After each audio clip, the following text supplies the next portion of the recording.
Assalamualaikum warahmatullahi wabarakatuh. Pada pertemuan kita yang kedua, saudaraku seiman ini, masalah materi sirah nabawiyah. Kita sudah sampai tadi ke istilah atau cerita tentang masalah bagaimana terbentuknya kota Mekkah dan adanya air Zam-Zam. Serta sebelumnya sudah kita panjang lebar menceritakan tentang Nabiullah Ibrahim alaihi salatu wassalam. Dan kita sekarang melanjutkan kisah tentang kota Mekkah. Ismail alaihissalam tumbuh besar di Mekkah dan bergaul dengan suku Jurhum. Tadi yang saya bilang suku Jurhum adalah suku Arab yang keluar dari Yaman dan akhirnya membentuk komunitas di Mekkah. Suku Jurhum ini, saudaraku seiman, berbahasa Arab. Maka secara otomatis Ismail alaihissalam juga menggunakan bahasa Arab. Sampai akhirnya Ismail dewasa, meranjak umur menikah, maka menikahlah Ismail alaihissalam dengan anak kepala suku Jurhum. Dan karena bahasa Arabnya Ismail alaihissalam dan menikahnya dengan anak kepala suku Jurhum, keluarlah tadi istilah yang saya bahasakan, istilah Arab musta'ribah. Orang-orang Arab yang terarabkan. Berjalan waktu, tentu saya ringkaskan karena ceritanya panjang. Ibrahim alaihissalam mendapat perintah dari Sang Pencipta Allah untuk mengunjungi Mekkah.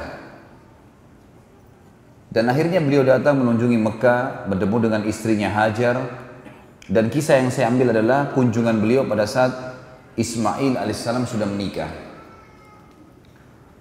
Pada saat sudah menemui Hajar, kemudian dia bertanya di mana Ismail. Kata Hajar, sudah menikah, ada rumahnya sendiri. Tunjukkan di mana rumahnya, kata Ibrahim alaihissalam. Tunjukkanlah rumahnya. Pas tiba di sana, Ibrahim alaihissalam mengucapkan salam. Ternyata istrinya Ismail alaihissalam menjawab dari dalam. Kata Ibrahim setelah salam, di mana suamimu? Kata istrinya, lagi berburu. Dan Ismail alaihissalam sangat gemar berburu. Biasanya zaman dulu orang kalau berburu balik kembali 2 bulan, 3 bulan baru kembali. Kemudian kata Ibrahim alaihissalam, bagaimana kehidupan kalian? Istri Ismail dalam riwayat ini menyebutkan hal-hal yang kurang nyaman bagi Ibrahim alaihissalam karena seakan-akan tidak berterima kasih dengan Allah. Kehidupan kami susah, kehidupan kami begini, kehidupan kami begitu, semuanya keluhan. Setelah mendengar itu kata Ibrahim alaihissalam, kalau suamimu pulang, sampaikan ada seseorang yang datang bernama Ibrahim. Dan pada saat itu disebutkan dalam riwayat kalau istri Ismail belum tahu. Nah, Ibrahim alaihissalam hidup di Palestina. Dan sampaikan padanya pesan agar dia mengganti tiang pintu rumahnya. Baiklah, Ibrahim alaihissalam dalam riwayatnya dikatakan pulang ke rumahnya ketemu Hajar. Tunggu beberapa hari Ismail belum kembali lagi ke Palestina. Beberapa hari kemudian Ismail pulang menemui ibunya Hajar alaihi wassalatu wassalam. Kemudian dia pun pulang ke rumahnya. Lalu dia menanyakan kepada istrinya, apa ada orang yang datang? Kata istrinya, ada. Siapa namanya? Seseorang yang bernama Ibrahim. Apa yang dia tanyakan? Apa yang engkau bicarakan dengannya? Dia menanyakan kehidupan kita. Lalu apa yang kau jelaskan? Ya, kehidupan kita susah. Tidak seperti orang kaya si fulan dan si fulan. Ada orang-orang dari Jurhum yang kaya, rumahnya bagus, lebih bagus di Mekkah. Lalu kata Ismail alaihissalam, apa pesannya? Kata istrinya, pesannya agar engkau mengganti tiang pintu rumahmu. Kata Ismail, kalau begitu, bungkuslah pakaianmu, aku sudah menceraikanmu. Karena yang datang itu adalah ayahku Ibrahim, seorang Nabi Allah. Dan perintah untuk mengganti tiang pintu artinya aku disuruh menceraikanmu. Makanya sampai keluar istilah bagi orang-orang Arab, kalau dia mau mengucapkan kalimat santun, agar istri diceraikan, maka dia mengatakan, aku akan mengganti tiang pintu rumahku.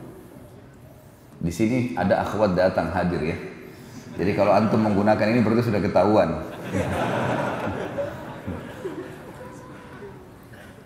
Beberapa waktu kemudian dalam riwayat lagi yang lain disebutkan Ibrahim alaihissalam datang lagi. Kedua kali, tapi entah jeda waktunya berapa tahun tidak tahu.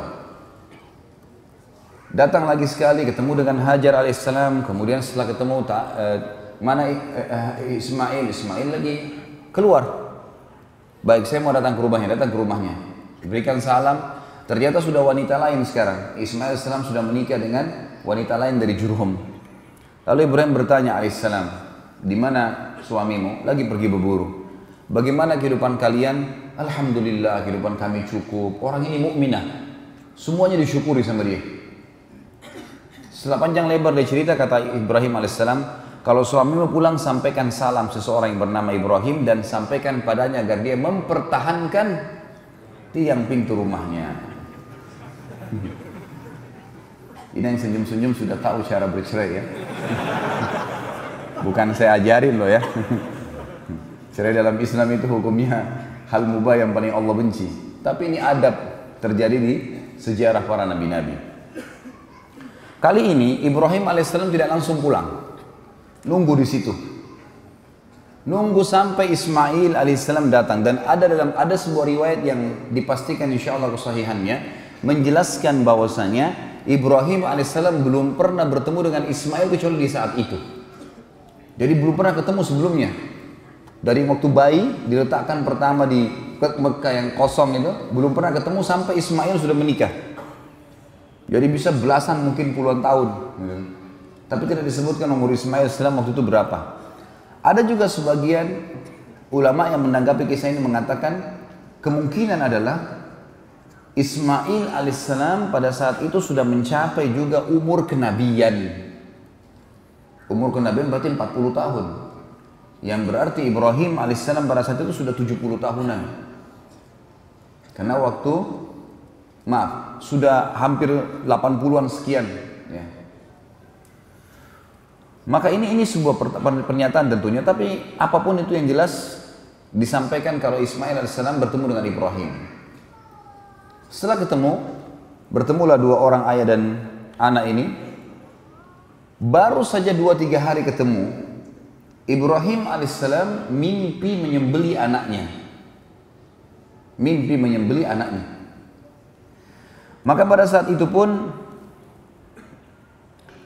Ibrahim alaihissalam memanggil Ismail di pagi hari, kemudian mengatakan, ya Ismail, sesungguhnya aku melihat dalam mimpiku, aku menyembelihmu. Kira-kira bagaimana pendapatmu? Ada sebagian orang yang mengatakan di sini Ismail masih anak-anak, masih di bawah 10 tahun, masih di bawah 15 tahun.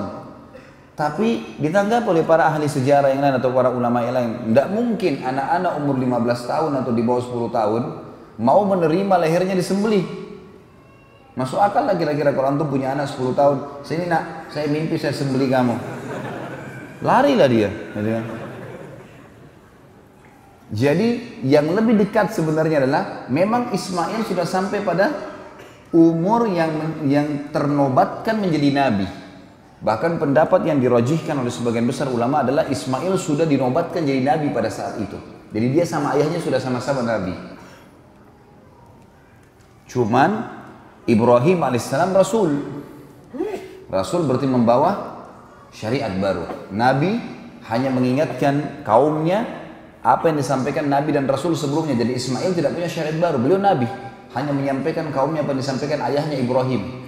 Tapi Ibrahim Rasul, bawa syariat, dan bahkan termasuk ulul azm di antara 5 Rasul yang merupakan pilihan atau pemimpin para Nabi-Nabi dan Rasul yang Allah utus 120.000 Nabi, di antaranya 313 Rasul yang wajib kita imani, yang tertulis namanya di Al-Quran dan Sunnah, 25 Nabi dan Rasul. Ibrahim alaihissalam pada saat menyampaikan kalimat itu, kira-kira apa responnya Ismail alaihissalam? Wahai ayahku, kerjakan apa yang kau diperintahkan. Kau akan temui aku sebagai orang yang sabar. Dan kalimat ini teman-teman paling tepat diucapkan oleh seorang nabi. Ini minta disembelih. Dan perlu juga teman-teman tahu, di alam nabi-nabi, mimpi nabi nggak mungkin dari syaitan. Semua mimpi nabi benar. Kalau nabi yang mimpi, benar semuanya. Bahkan bisa terjadi adalah wahyu yang disampaikan kepadanya. Jadi mimpi di sini adalah satu hal petunjuk. Ringkas cerita teman-teman sekalian, akhirnya Ibrahim dan Ismail menuju ke tempat yang sudah dilihat dalam mimpinya untuk disembelih. Tempatnya di wilayah antara Muzdalifah dengan Mina. Antara Muzdalifah dengan Mina. Tapi sekarang kalau saya melihat dia tepatnya masih masuk wilayah Muzdalifah. Masuk wilayah Muzdalifah. Kerajaan Saudi meletakkan seperti batu kecil itu untuk mengenang kalau di situ dulu tempatnya Ismail mau disembelih. Kalau sekarang pas ada di bawah, ada gunung di bawah rel kereta yang dibuat oleh kerajaan Saudi untuk perjalanan jemaah haji. Biasanya kalau orang tur Siti Mekah ditunjukin tuh. Menuju ke sana teman-teman sekalian, sementara menuju ke sana, syaitan datang menggoda Ibrahim alaihissalam. Lalu membisikkan padanya, untuk apa kau mengganggu, untuk apa kamu menyembelih anakmu, kesian, dia masih kecil, dan seterusnya. Oleh Ibrahim alaihissalam diambil batu, kerikil kecil, dilempari sambil membaca Bismillahi Allahu Akbar. Bismillahi Allahu Akbar, 7 kali. Dilempar, syaitannya pergi. Berjalan sedikit, kurang lebih 10-20 meter, datang lagi syaitan yang sama menggoda. Ibrahim alaihissalam melempar lagi dengan kerikil kecil 7 Bismillahi Allahu Akbar. Hilang lagi syaitannya. Sampai yang ketiga kali, batu yang 7 kali yang ketiga dilempar dengan Bismillahi Allahu Akbar, lalu syaitannya hilang.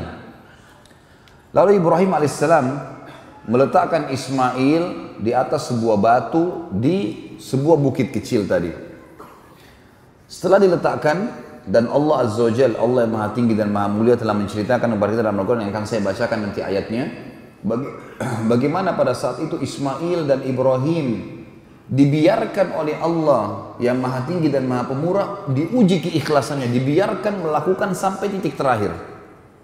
Sampai dalam ayat nanti kita akan baca, pada saat keduanya sudah pasrah, betul-betul Ismail sudah menyerahkan lehernya, dan Ibrahim sudah mengangkat pedang dan mengayunkan pedangnya, memang sudah betul-betul akan disembelih.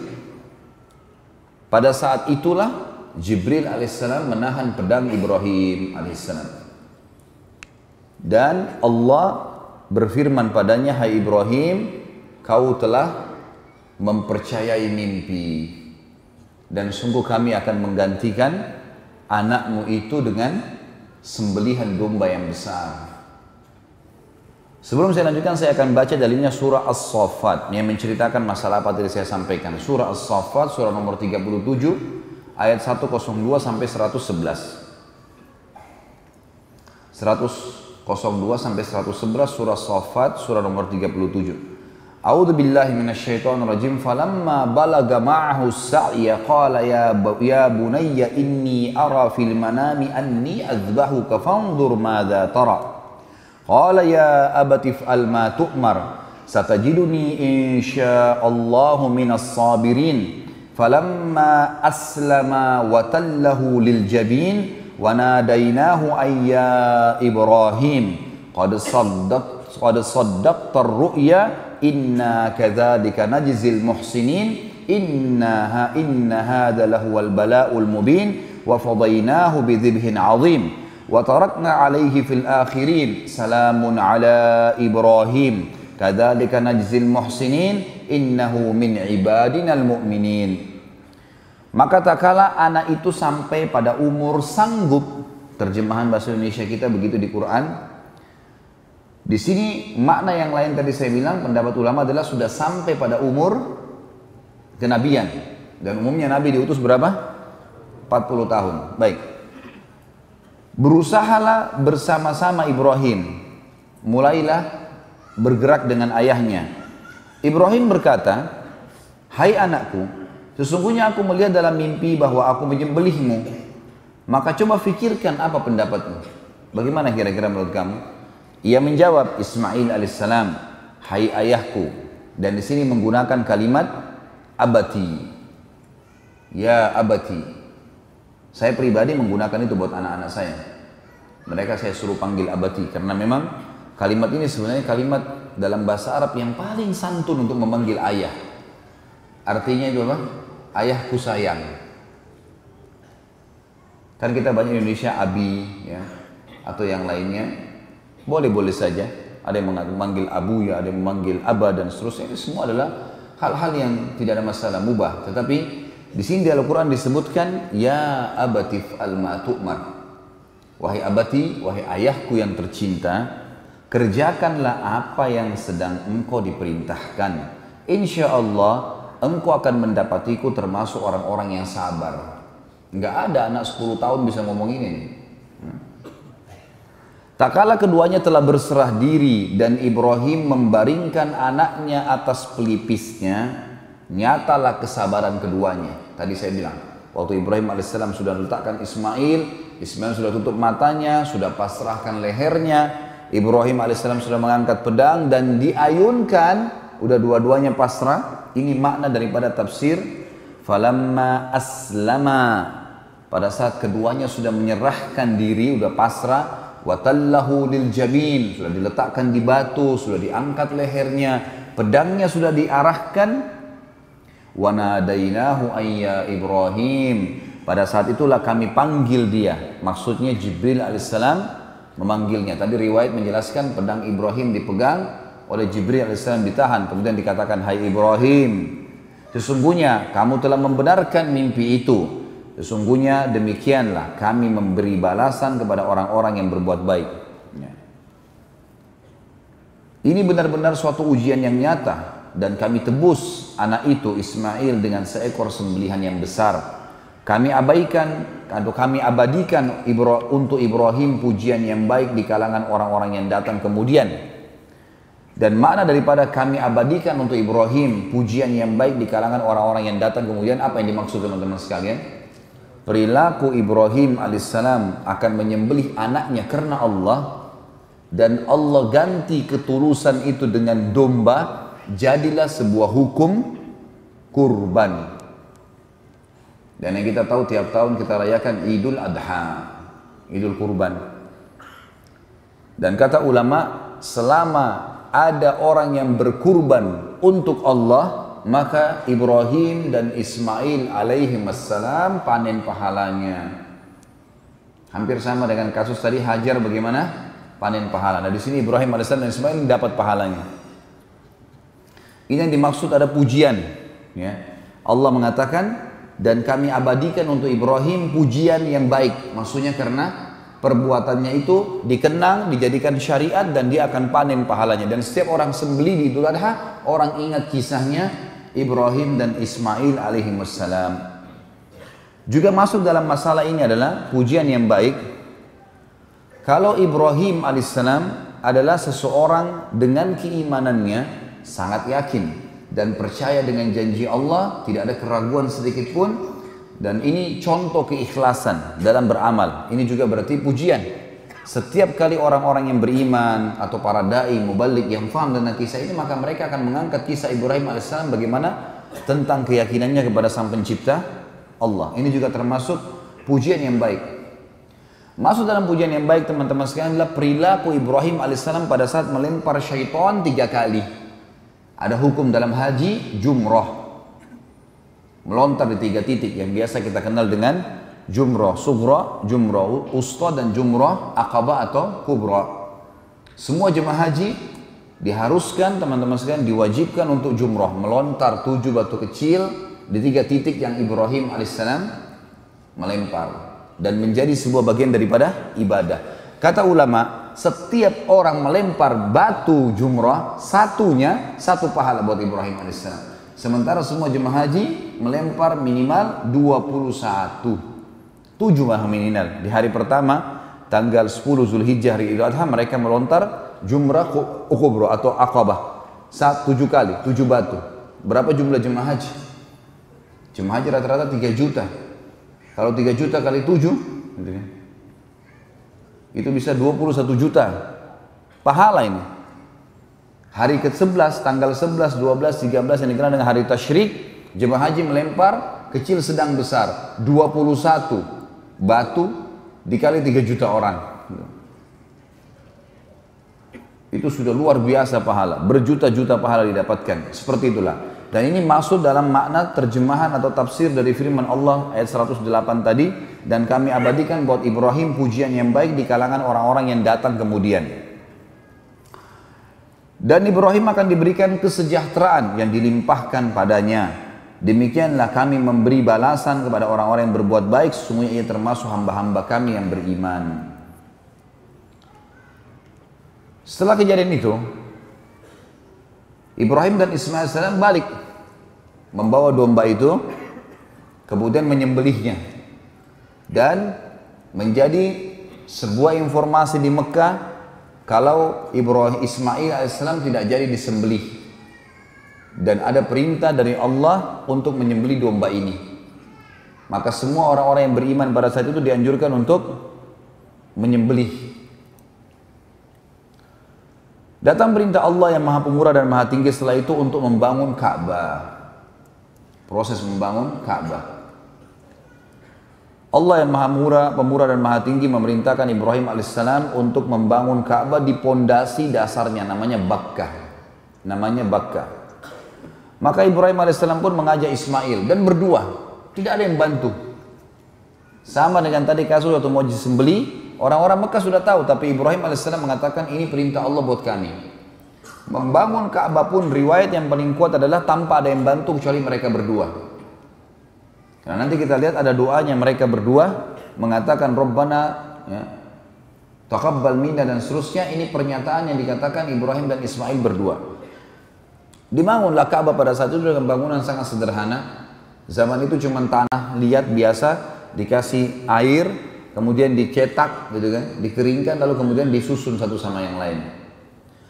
Setiap kali Ibrahim alaihissalam selesai mengatur, karena dari tanah semennya pun kalau kayak kita sekarang semen itu adalah dari tanah yang dibasahin untuk menyatukan satu sama yang lain, gitu kan. Tidak ada sesuatu yang bisa dilakukan lebih daripada itu pada saat itu tentunya. Maka Ibrahim alaihissalam setiap kali sudah menyusun beberapa tinggi, beliau mundur ke belakang, kemudian melihat ke arah Ka'bah. Sudah stabil belum bangunannya nih? Beliau naik ke sebuah tempat agak tinggi sedikit supaya bisa kelihatan. Jadi matanya di tempat itu bisa menjangkau bangunan Ka'bah sudah rata atau belum gitu. Tempat ini yang sering diinjak Ibrahim di titik yang sama untuk melihat Ka'bah, diabadikan telapak kakinya, dikenal dengan Maqam Ibrahim. Nanti kan kita bacakan ayatnya, gitu kan? Setelah selesai pembangunan Ka'bah tersebut, bangunan sudah selesai. Maka Ibrahim alaihissalam berkata kepada Ismail, cobalah hai Ismail cari sebuah batu yang keras. Cari batu-batu yang keras. Saya ingin menguatkan bangunan ini dengan batu-batu. Gak lama kemudian Ismail balik membawa Hajar Aswad. Hajar Aswad. Dan batu ini dalam sebuah riwayat sahih disebutkan turun dari surga, tadinya berwarna putih dan menjadi hitam karena dosanya anak Adam. Turun, kemudian pada saat turun Ismail salam membawanya. Kata Ibrahim, dari mana kau dapat ini? Dia bilang dari Allah. Dia datangkan dari Allah. Lalu Ibrahim alaihissalam meletakkan Hajar Aswad pada tempatnya yang sekarang. Setelah itu Allah subhanahu wa ta'ala memerintahkan agar Ibrahim dan Ismail menjaga rumahnya dari kemusyrikan. Dan diajarkan tata cara tawaf di sekitar Ka'bah yang dimulai dari Hajar Aswad dan mencium Hajar Aswad sebagaimana sudah sekarang menjadi bagian daripada ya, rukun haji dan umrah, tawaf itu sendiri, dan disunnahkan untuk mencium Hajar Aswad dan sholat di belakang makam Ibrahim. Allah kekalkan semua perbuatan Ibrahim alaihissalam. Dan sekali lagi kata para ulama, selama ada orang tawaf, selama Ka'bah dijadikan kiblat, rujukan bagi umat Islam, berapa juta orang yang sujud ke sana, berapa juta orang yang tawaf, berapa juta orang yang cium Hajar Aswad, berapa juta orang yang sholat di belakang makam Ibrahim, semuanya pahalanya kembali kepada dua manusia terbaik ini, Ibrahim dan Ismail alaihimus salatu wassalam. Allah berfirman dalam surah Al-Baqarah surah nomor 2 ayat 125 sampai 129. Al-Baqarah 125 sampai 129. A'udzu billahi minasyaitonir rajim. وإذ جعلنا البيت مثابة للناس وأمنا واتخذوا من مقام إبراهيم مصلى وعهدنا إلى إبراهيم وإسماعيل أن طهرا بيتي للطائفين والعاكفين والركع السجود وإذ قال إبراهيم رب اجعل هذا بلدا آمنا وارزق أهله من الثمرات من آمن منهم بالله واليوم الآخر قال ومن كفر فأمتعه قليلا ثم أضطره إلى عذاب النار وبئس المصير وإذ يرفع إبراهيم القواعد من البيت وإسماعيل ربنا تقبل منا إنك أنت السميع العليم ربنا واجعلنا مسلمين لك ومن ذريتنا أمة مسلمة لك وأرنا مناسكنا وتب علينا إنك أنت التواب الرحيم ربنا وبعث فيهم رسولا منهم يتلو عليهم آياتك ويعلمهم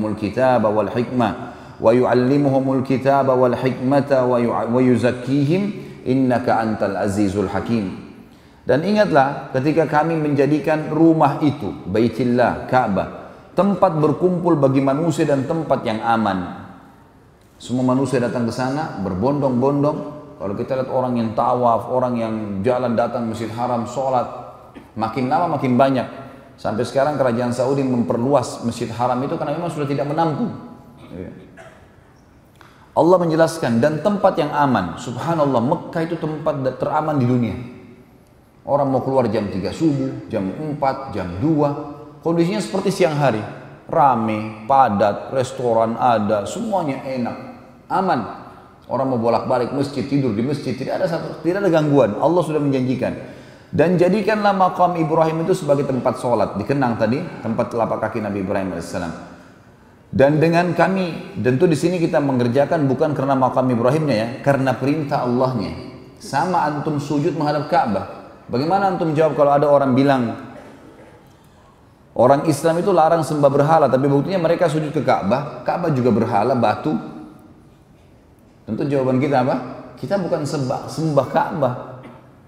Yang kita lakukan adalah sujud menghadap Ka'bah karena perintah Allah. Kalau perintah Allah ke lautan, kita ke lautan. Kalau ke pohon, kita ke pohon. Perintahnya ke Ka'bah. Makanya Ka'bah rumah. Dinamakan Baitillah iya. Kalau rusak, diperbaiki. Saya pernah waktu masih mahasiswa sana, pernah bangunannya diperbaiki, renovasi. Diperbaiki. Sampai Ka'bahnya ditutup full. Diperbaiki semua, dikokohkan lagi. Kiswanya diganti setiap tahun. Kita menghormati karena Allah memerintahkan untuk menghormati. Sama dengan Hajar Aswad. Antum cium kenapa? Sudah makan belum tadi nih? Kenapa dicium Hajar Aswad? Karena perintah Allah. Kenapa kita tawaf? Karena perintah Allah. Kenapa kita sa'i? Karena perintah Allah. Kenapa kita menyembelih? Karena perintah Allah. Kenapa bahkan kita hidup di sini dan kita mengerjakan apa kita menikmati yang halal, meninggalkan haram, semua karena perintah Allah. Seorang suami baik sama istrinya, bakti sama orang tuanya, mengurus anak-anaknya, mencari nafkah banting tulang, istrinya mentaati suaminya, membersihkan rumah, merawat dirinya, merawat anak-anaknya, merawat suaminya, semua karena Allah. Pernah Umar bin Khattab berdiri depan Hajar Aswad, kemudian beliau berkata dengan suara keras di musim haji, supaya orang semua dengar, "Hai Hajar Aswad, saya benar-benar demi Allah tahu kau hanya batu biasa. Kalau bukan saya dengar, kalau saya tidak melihat, kalau bukan karena saya melihat Rasulullah SAW menciummu, saya tidak akan menciummu." Maksudnya menghormati Hajar Aswad, iya, tapi jangan sampai berlebihan. Harus digarisbawahi poin itu, sehingga tidak ada hal-hal yang salah di sini. Umar bin Khattab pernah menebang pohon yang dikenal dengan syajarah tempat baiat Ridwan. Nanti kita pelajari itu pada saat sulhu Hudaybiyah, kesepakatan Hudaybiyah. Ada pohon di situ Nabi SAW pernah membaiat 1398 sahabat. Sebenarnya jumlah mereka 1400. Sama Nabi satu orang munafik ikut, tidak mau membaiat Nabi SAW. 1398 yang membaiat. Lalu Nabi SAW menjamin semua ashabus syajarah yang membaiat Nabi di bawah pohon, gitu kan? Dikenal dengan baiat Ridwan, itu pasti masuk surga. Pohon ini di zaman Umar bin Khattab banyak orang datang sembah-sembah, sholat di situ, gantung surbannya, ikat untahnya, menganggap berkah. Apa yang Umar lakukan? Izinkan Umar tebang pohon itu. Sama Umar ditebang. Karena ini pohon Setelah baiat pun Nabi SAW tidak pernah satu kali pun datang ke sana, tidak pernah suruh hormati pohon itu, tidak pernah juga ya, mengunjunginya secara khusus. Nggak ada. Sama dengan Gua Hira, sama dengan ya, Jabal Nur itu kemudian Jabal Thur, tempatnya Nabi SAW sembunyi. Satu kali saja. Setelah hijrah ke Madinah, setelah menerima wahyu, Iqra bismi rabbikal ladzi khalaq. Ini setelah itu Nabi SAW tidak pernah ke Gua Hira, tidak pernah datang secara khusus ke gunung Jabal Nur. Seperti banyak sekarang jemaah haji yang melakukan sengaja naik jauh-jauh sampai ada yang jatuh, meninggal. Padahal Nabi SAW tidak pernah naik lagi ke situ. Tidak pernah sama sekali, tidak pernah instruksikan, tidak pernah suruh sahabat. Padahal pembebasan kota Mekah terjadi sekali saja pada saat ya, kejadian wahyu maksudnya ya, pada saat turunnya Iqra bismi rabbikal ladzi khalaq. Di sana di atas ada orang gambar-gambar, tulis-tulis, taruh sejadah gitu. Sama juga di tempat-tempat lain. Ini kadang-kadang karena kesalahpahaman saja. Semestinya tidak dilakukan. Lakukanlah seperti apa yang baginda Nabi SAW perintahkan. Baik. Dikatakan di sini teman-teman sekalian. Dan ingatlah ketika kami menjadikan rumah itu Baitillah tempat berkumpul bagi manusia dan tempat yang aman. Dan jadikanlah makam Ibrahim tempat sholat. Dan kami telah perintahkan kepada Ibrahim dan Ismail, bersihkanlah rumahku untuk orang-orang yang tawaf, i'tikaf, ruku dan sujud. Yang dimaksud dengan bersihkan adalah bersihkan dari kotoran dan jaga dari kemusyrikan atau kemaksiatan. Nanti akan kita pelajari ada kisah dua orang namanya Isaf dan Nailah berzina depan Ka'bah, akhirnya dikutuk jadi patung sama Allah. Ayat 126 tadi 125, sekarang 126. Dan ingatlah ketika Ibrahim berdoa, ya Tuhanku jadikanlah negeri ini, Mekah, negeri yang aman, sentosa, dan berikanlah rezeki dari buah-buahan kepada penduduknya yang beriman di antara mereka kepada Allah dan hari kemudian. Allah berfirman, dan kepada orang-orang kafir pun aku akan beri kesenangan sebentar, kemudian aku paksa ia menjalani siksa neraka, dan itu adalah seburuk-buruk tempat kembali. Ayat 127, dan ingatlah ketika Ibrahim meninggikan, membina atau membangun dasar-dasar Baitillah bersama Ismail seraya berdoa. Ini tadi yang saya bilang teman-teman, saya saksi bahasan para ulama tafsir tentang Ibrahim dan Ismail hanya berdua membangun Ka'bah. Karena instruksi Allah begitu. Tidak minta tolong sama orang. Makanya dikatakan di ayat di sini, dan ingatlah ketika Ibrahim meninggikan dasar-dasar Baitillah bersama Ismail. Bisa saja Allah mengatakan bersama Jurhum, bersama masyarakat Mekah, gitu kan. Seraya berdoa, ya Tuhan kami, terimalah dari kami amalan kami, sungguhnya Engkau lah yang Maha mendengar lagi Maha mengetahui. Dan ini sunnah teman-teman sekalian. Setiap kali kita sudah berbuat apa-apa, amal ibadah apapun, usahakan selalu diikutkan dengan doa Rabbana taqabbal minna innaka antas samiul alim wa tub alaina innaka antat tawwabur rahim. Tapi di sini yang debatnya adalah Rabbana taqabbal minna ya, innaka antas samiul alim ya. Kalimat ini teman-teman sekalian diucapkan oleh dua nabi yang mulia, walaupun mereka sudah tahu ini perintah Allah, mereka nabi Allah dan mereka sudah ikhlas kepada Allah, tapi mereka masih mengatakan, ya Allah terimalah dari kami. Sesungguhnya Engkau yang Maha mendengar lagi Maha mengetahui. 128-nya, ayat 128, ya Tuhan kami, jadikanlah kami berdua orang yang tunduk patuh kepada Engkau, dan jadikanlah di antara anak cucu kami umat yang tunduk dan patuh juga kepada Engkau, dan tunjukkanlah kepada kami cara-cara dan tempat-tempat ibadah haji kami, dan terimalah taubat kami, sungguhnya Engkau lah yang Maha penerima taubat lagi Maha penyayang.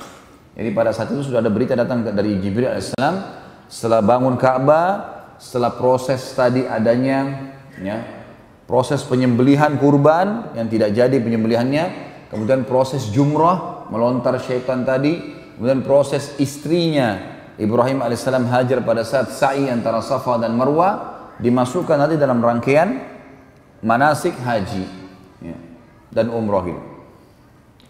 Kemudian dikatakan, dan terimalah taubat kami, sungguhnya Engkau Maha penerima taubat lagi Maha penyayang. 129, ya Tuhan kami, utuslah untuk mereka seorang rasul dari kalangan mereka. Kata para ulama maksudnya adalah Nabi Muhammad alaihi wassalatu wassalam.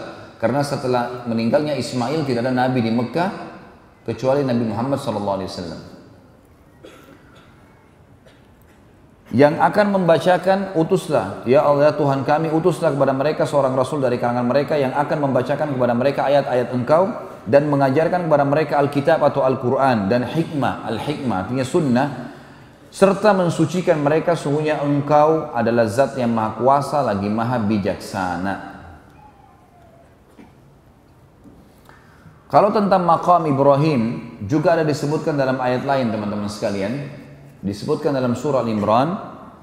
Al-Imran surah nomor 3 ayat 97. A'udzu billahi minasyaitonir rajim. Fihi ayatum bayyinatum maqamu Ibrahim wa man dakhalahu kana amina walillahi 'alan nasi hajjul baiti man istata'a ilaihi sabila wa man kafara fa innallaha ghaniyyun 'anil 'alamin. Padanya di sekitar Ka'bah itu terdapat tanda-tanda yang nyata kalau memang kisah Ibrahim benar. Allah pastikan di antaranya ada maqam Ibrahim, pijakan kakinya. Barang siapa yang memasuki Baitillah menjadi amanlah ia. Mengerjakan haji adalah kewajiban manusia terhadap Allah. Tentu dalam Islam wajibnya adalah yang pertama satu kali, sisanya menjadi sunnah. Yaitu bagi orang-orang yang sanggup mengadakan perjalanan ke Baitillah. Sanggupnya baik dia sanggup karena harta dan fisiknya sudah ada atau dia dibayarkan oleh orang lain. Masuk di dalamnya kesanggupan. Barang siapa yang mengingkari kewajiban haji, maka sungguhnya Allah Maha Kaya tidak memerlukan sesuatu dari semesta alam.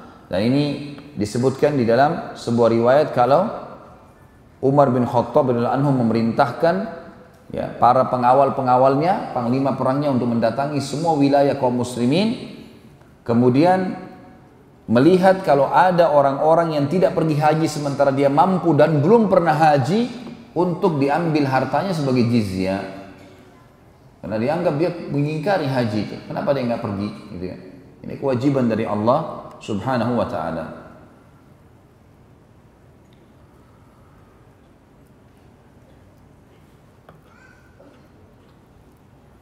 Setelah selesai Ka'bah teman-teman sekalian, Allah Subhanahu wa Ta'ala mengutus Jibril alaihissalam lalu berkata kepada Ibrahim, wahai Ibrahim, panggillah orang untuk haji.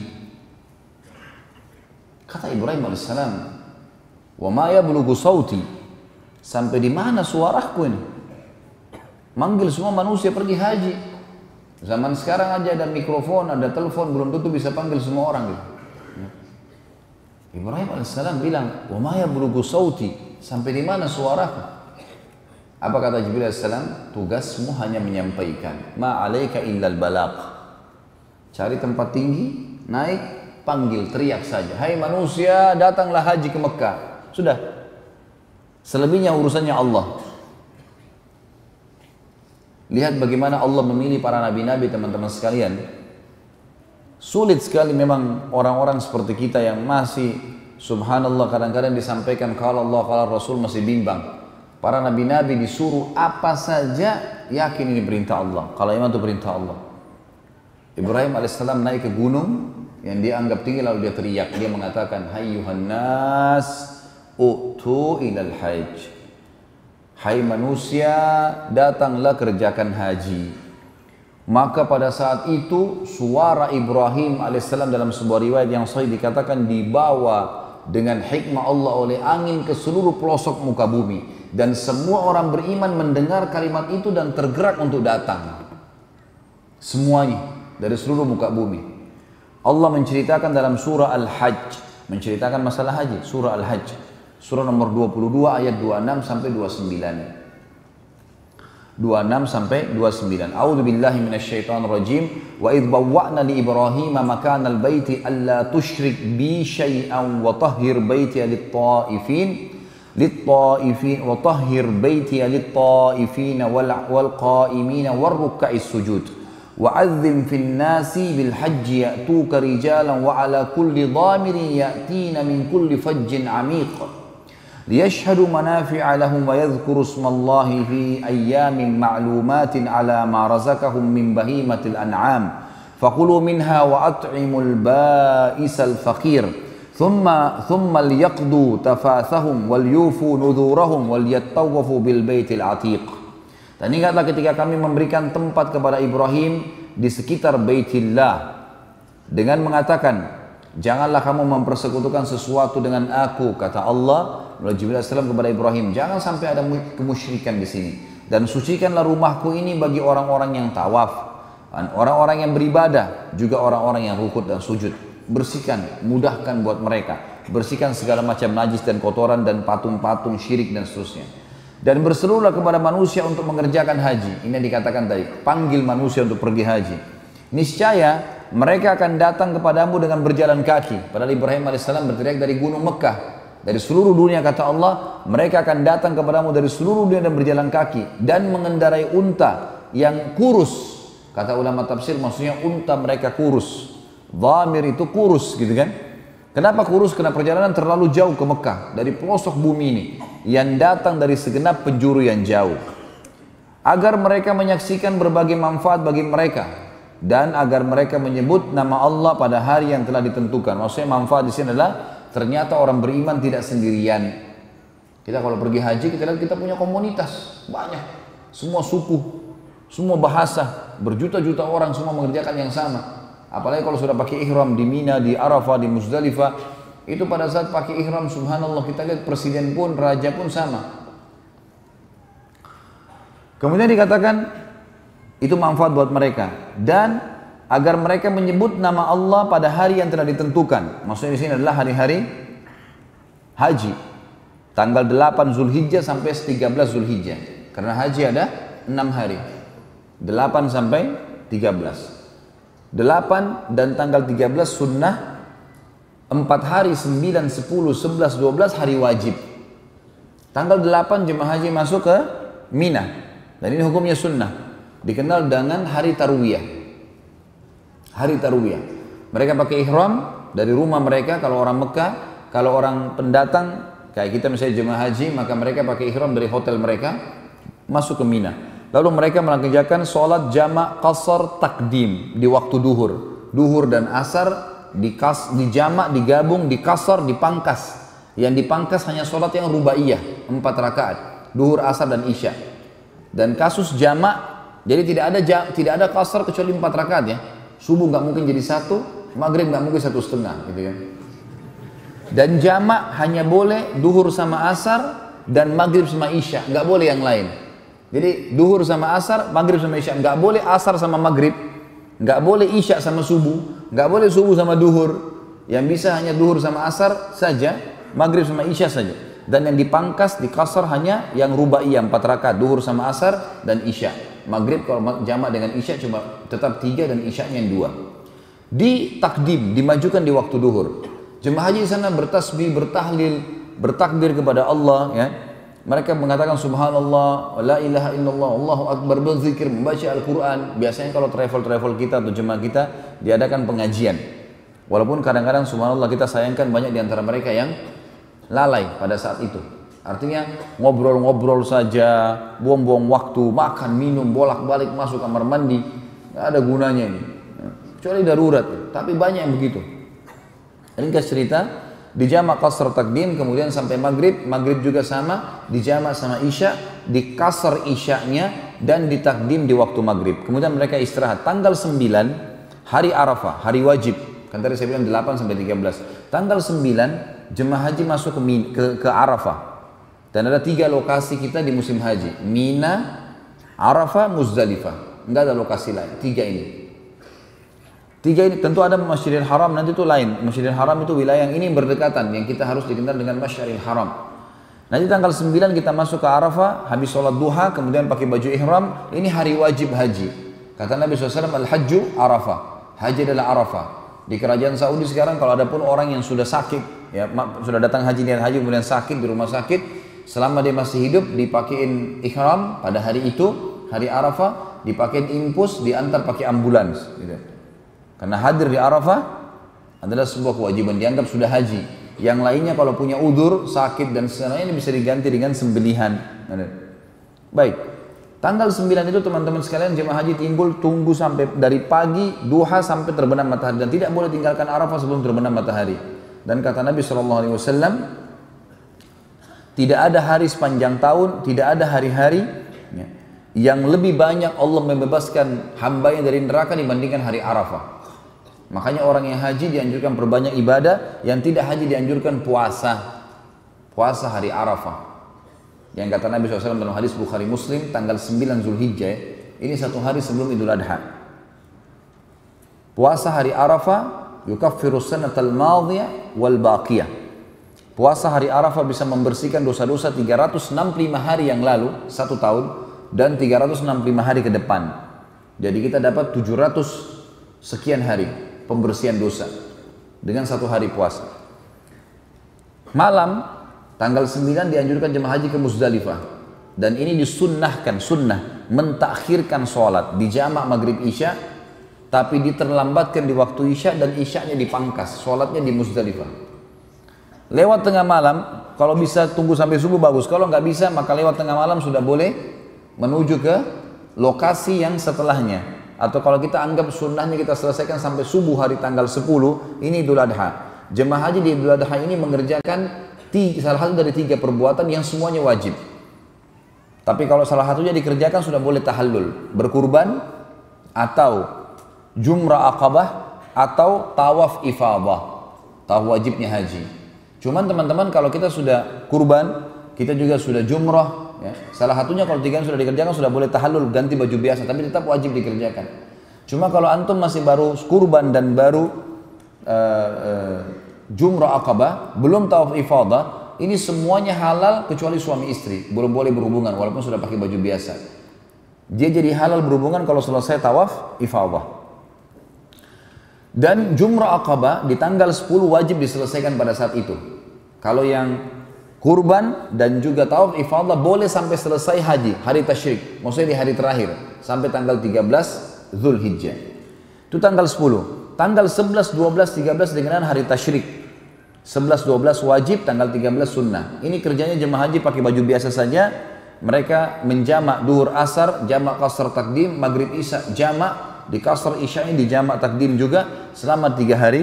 Dan tiap hari mereka cuma jumrah, melontar kecil sedang besar, kecil sedang besar, kecil sedang besar. Bagi perempuan boleh diwakilkan kepada laki-laki. Biasanya di Indonesia dikatakan kalau tanggal 12 tinggalkan Mina, ini tinggalnya di Mina. Ya. Kalau mereka meninggalkan Mina dikenal dengan nafar awal, tapi Allahu alam saya sendiri tidak pernah temukan istilah ini ya. Ini nafar awal, dan kalau tinggal sampai tanggal 13 dikenal dengan nafar tsani. Tapi mestinya dikatakan adalah lebih ini boleh keluar dari jemaah haji di hari tanggal 12, tapi tanggal 13 lebih afdal. Kata Allah liman ittaqa. Itu kurang lebih ringkas masalah haji. Tentu fadilah haji banyak sekali tentunya.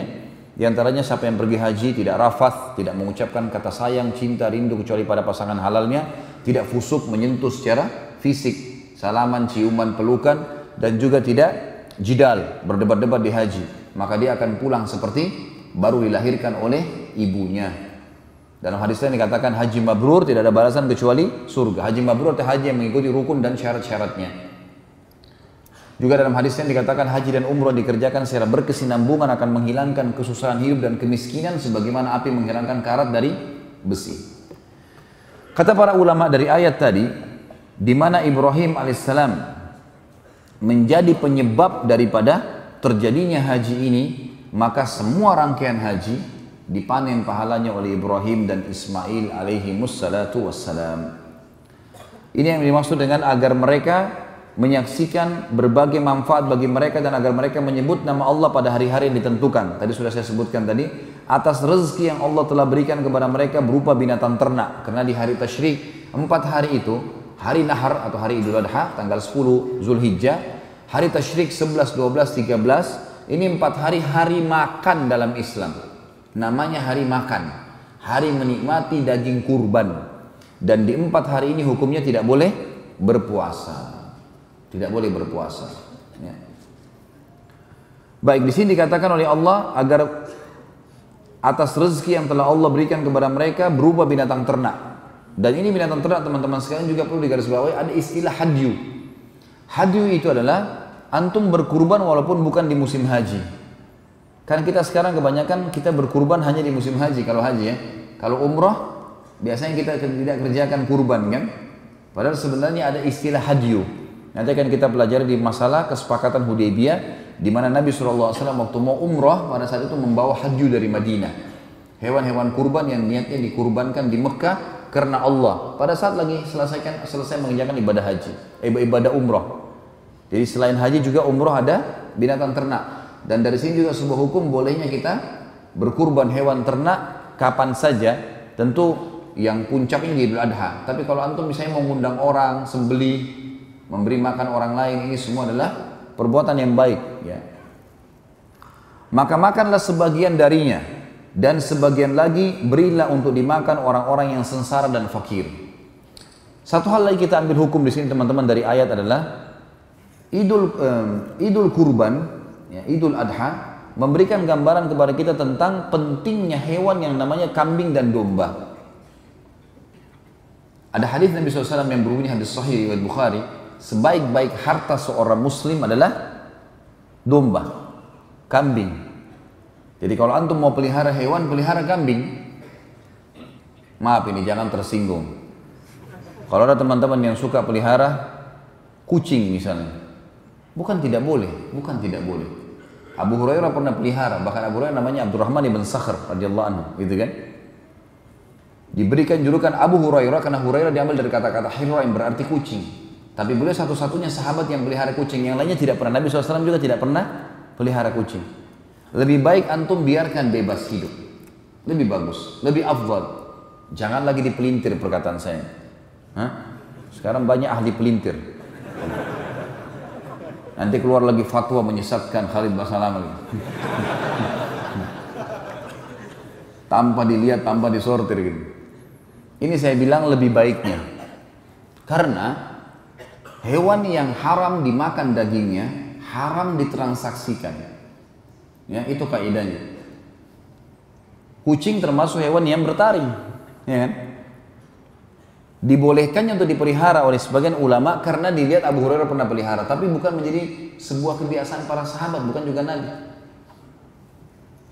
Maka lebih baik antum biarkan. Ada orang subhanallah biayai kucing satu bulan 3 juta di Jakarta. Makannya lah, ada salonnya lah, ada bajunya lah, ada macam-macam.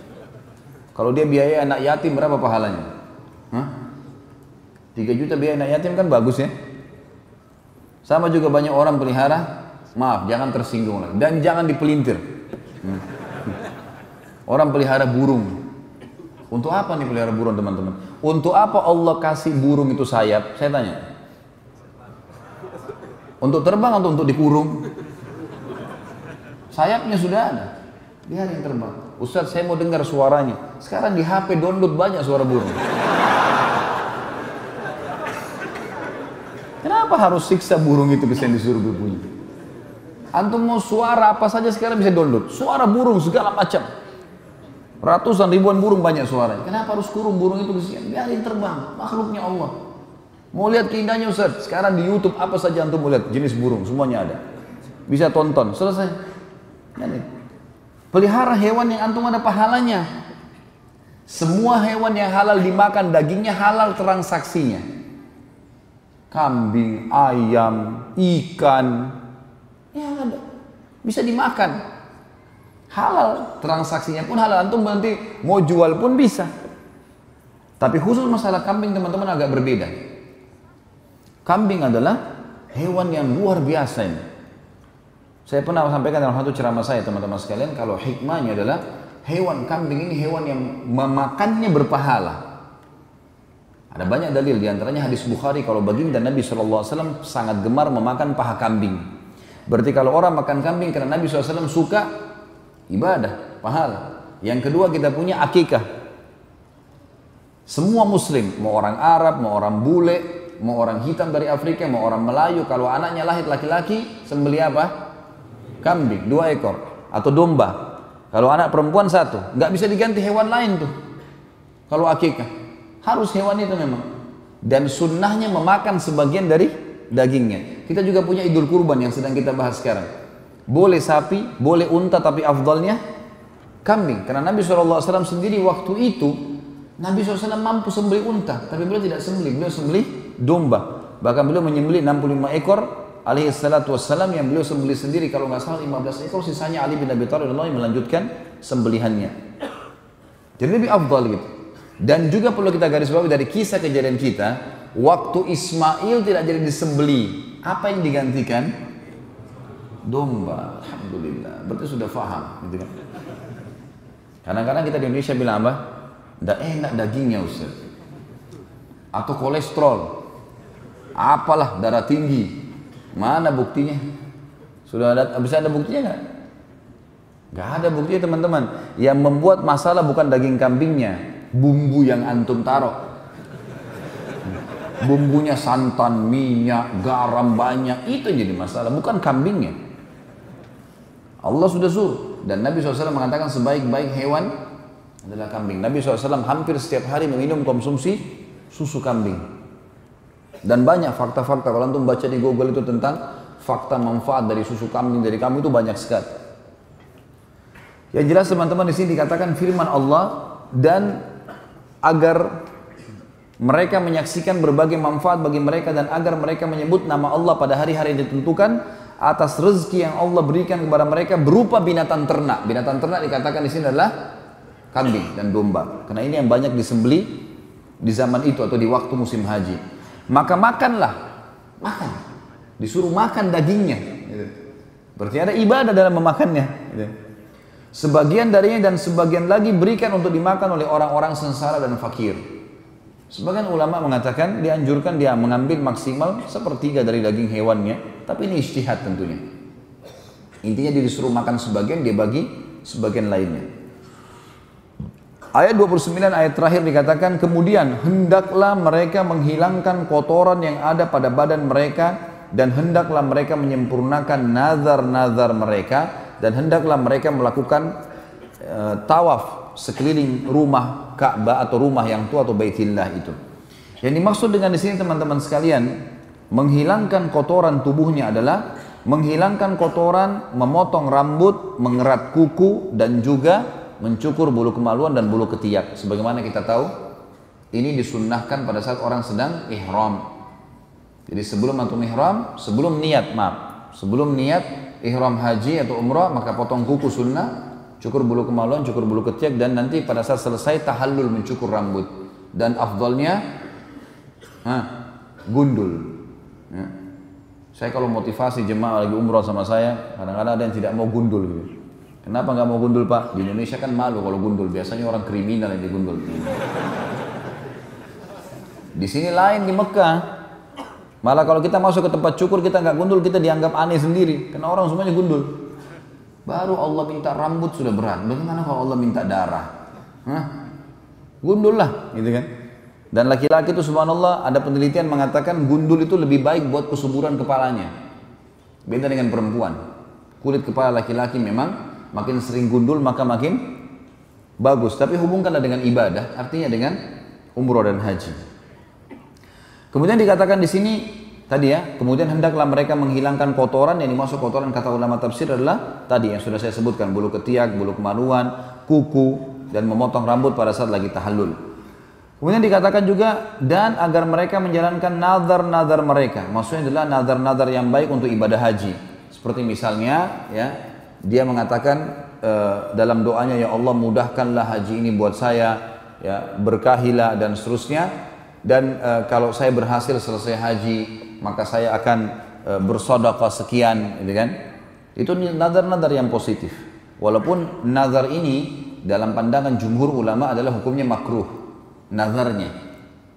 Karena kalau berhasil maka wajib untuk dijalankan, dosa kalau enggak. Lebih baik seseorang itu melakukan sesuatu, kalau berhasil dia langsung sedekah setelahnya, atau dia ya, berbuat kebaikan, berdoa atau syukur kepada Allah sebagai tanda terima kasihnya kepada Allah yang Maha Pemurah.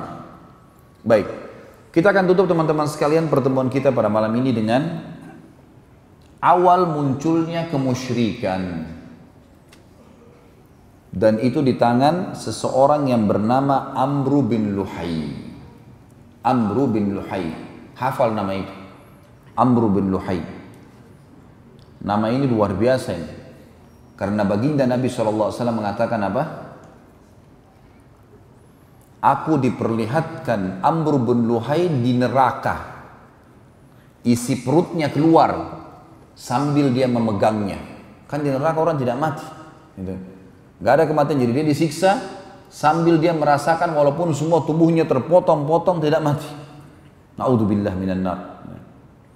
Karena dialah orang yang pertama mengganti ajaran Ibrahim alaihissalam. Kita mulai kisahnya. Di Mekah teman-teman, setelah Ibrahim alaihissalam meninggal, Ismail alaihissalam meninggal, tetap manusia dalam keadaan tentram. Saya terus terang secara pribadi coba menelusuri, artinya mencari tahu berapa tahun kira-kira kisah antara Ibrahim Ismail alaihissalam dengan munculnya Amr bin Luhai, tapi saya tidak temukan. Banyak buku-buku sejarah langsung meringkaskan munculnya perilaku atau munculnya kemusyrikan Jazirah Arab. Awal munculnya di tangan Amr bin Luhai. Tapi selisih tahun tidak disebutkan. Intinya setelah meninggal dua nabi yang mulia ini. Kemungkinan besar cukup lama gitu. Di Mekah teman-teman, suku Jurhum, masih ingat tadi suku ini ya? Masih ingat nggak? Baik. Suku Jurhum ini teman-teman berkembang pesat. Dan sekarang menjadi keluarganya Ismail alaihissalam. Karena Ismail juga menikah dari situ. Gitu kan? Suku Jurhum ini teman-teman, rupanya dengan adanya musim haji, mendapat keuntungan yang banyak. Karena mereka dagang makanan, dagang minuman, seperti sekarang. Ya, sampai orang-orang sampai sekarang mengatakan, kalau orang pakar ekonomi Islam mengatakan tempat yang paling menguntungkan seluruhnya itu kalau bisnis di Mekah dan Madinah. Kayak orang punya hotel, orang punya toko, setiap saat ada haji tiap tahun datang dan jutaan orang pasti belanja lagi gitu. Yang jelas ada satu suku Arab yang lain namanya Khuza'ah. Suku Khuza'ah teman-teman ini suku yang cemburu dengan Jurhum. Dan hidupnya Khuza'ah ini suka berperang. Maka mereka mau datang dan menyerang Mekah supaya bisa merebut Mekah dari Jurhum. Bawalah mereka pasukan besar, mereka datang dengan pasukan besar. Jurhum tahu zaman itu dulu Mekah ada bentengnya, ditutup pintu gerbang. Mereka juga persiapkan, ringkas cerita terjadi peperangan. Setelah beberapa hari peperangan teman-teman sekalian, dengan hikmah Allah, suku Khuza'ah menang. Pendatang baru ini menang. Dan suku Jurhum dikalahkan. Maka ada beberapa pimpinan Jurhum, tapi tidak disebutkan namanya, yang akhirnya mengambil inisiatif sebelum pintu gerbang benteng mereka ditembus, karena mereka sudah lihat ada kekalahan, orang dalam benteng sudah ketakutan, maka mereka menimbun sumur Zam-Zam. Menimbun, dihilangkan sumur Zam-Zam sama sekali. Dan mereka sepakat untuk tidak ada yang berbicara kalau pasukan Khuza'ah berhasil masuk. Nggak ada yang tunjukkan di mana air Zam-Zam itu. Masuklah mereka dan berhasil memenangkan peperangan teman-teman sekalian. Dan memimpin Khuza'ah di Mekah itu ahli sejarah mengatakan antara 300 sampai 500 tahun. Tapi tidak ada air. Salah satu raja dari Khuza'ah nanti yang memimpin, ini tidak disebutkan orang yang pertama. Ada juga ahli sejarah mengatakan dia orang pertama, dia yang memimpin peperangan lalu dia masuk ke Mekah. Ada yang mengatakan tidak, dia orang yang sekian datang, raja kesekiannya Khuza'ah. Ringkas cerita ada satu orang namanya Amr bin Luhai ini memimpin. Orangnya sebenarnya Amr bin Luhai ini pemimpin yang sangat disegani. Karena secara fisik orangnya tinggi besar, orangnya kuat, dan dia punya sifat. Dasarnya orang-orang Arab pada saat itu adalah karam. Karam itu dermawan, suka memberi makan orang, suka membantu orang. Sampai-sampai dia dengan hartanya sendiri biasa memberikan makan seluruh jemaah haji yang datang pada saat itu. Perilakunya si Amr bin Luhai. Cuma dia bukan orang yang mengikuti ajarannya Ibrahim alaihissalam. Suku yang lain dari luar datang merebut Mekah, gitu kan? Dia nggak ngerti nih ajaran Ibrahim alaihissalam. Dia cuma tahu nih jemaah haji, orang datang ya begitulah, gitu kan. Kemudian dia menggunakan dengan sukunya kesempatan untuk berdagang juga pada saat itu. Amr bin Luhai ini teman-teman sekalian, pada saat dia memimpin dia mengeluarkan beberapa keputusan yang akhirnya mengubah ajaran Ibrahim alaihissalam. Yang pertama adalah dia memasukkan berhala ke Jazirah Arab. Ceritanya, suatu hari Amr bin Luhai ini pergi ke negeri Syam. Negeri Syam tadi saya bilang Lebanon, Syria, Yordania dan Palestina. 4 negara dulu namanya Syam. Dia pergi ke negeri Syam teman-teman sekalian. Kemudian dia melihat ada orang di sana namanya suku Amalik. Suku ini lagi nyembah-nyembah berhala. Lalu Amr berkata, apa yang kalian buat? Kata suku ini, patung ini mendekatkan kami kepada Allah.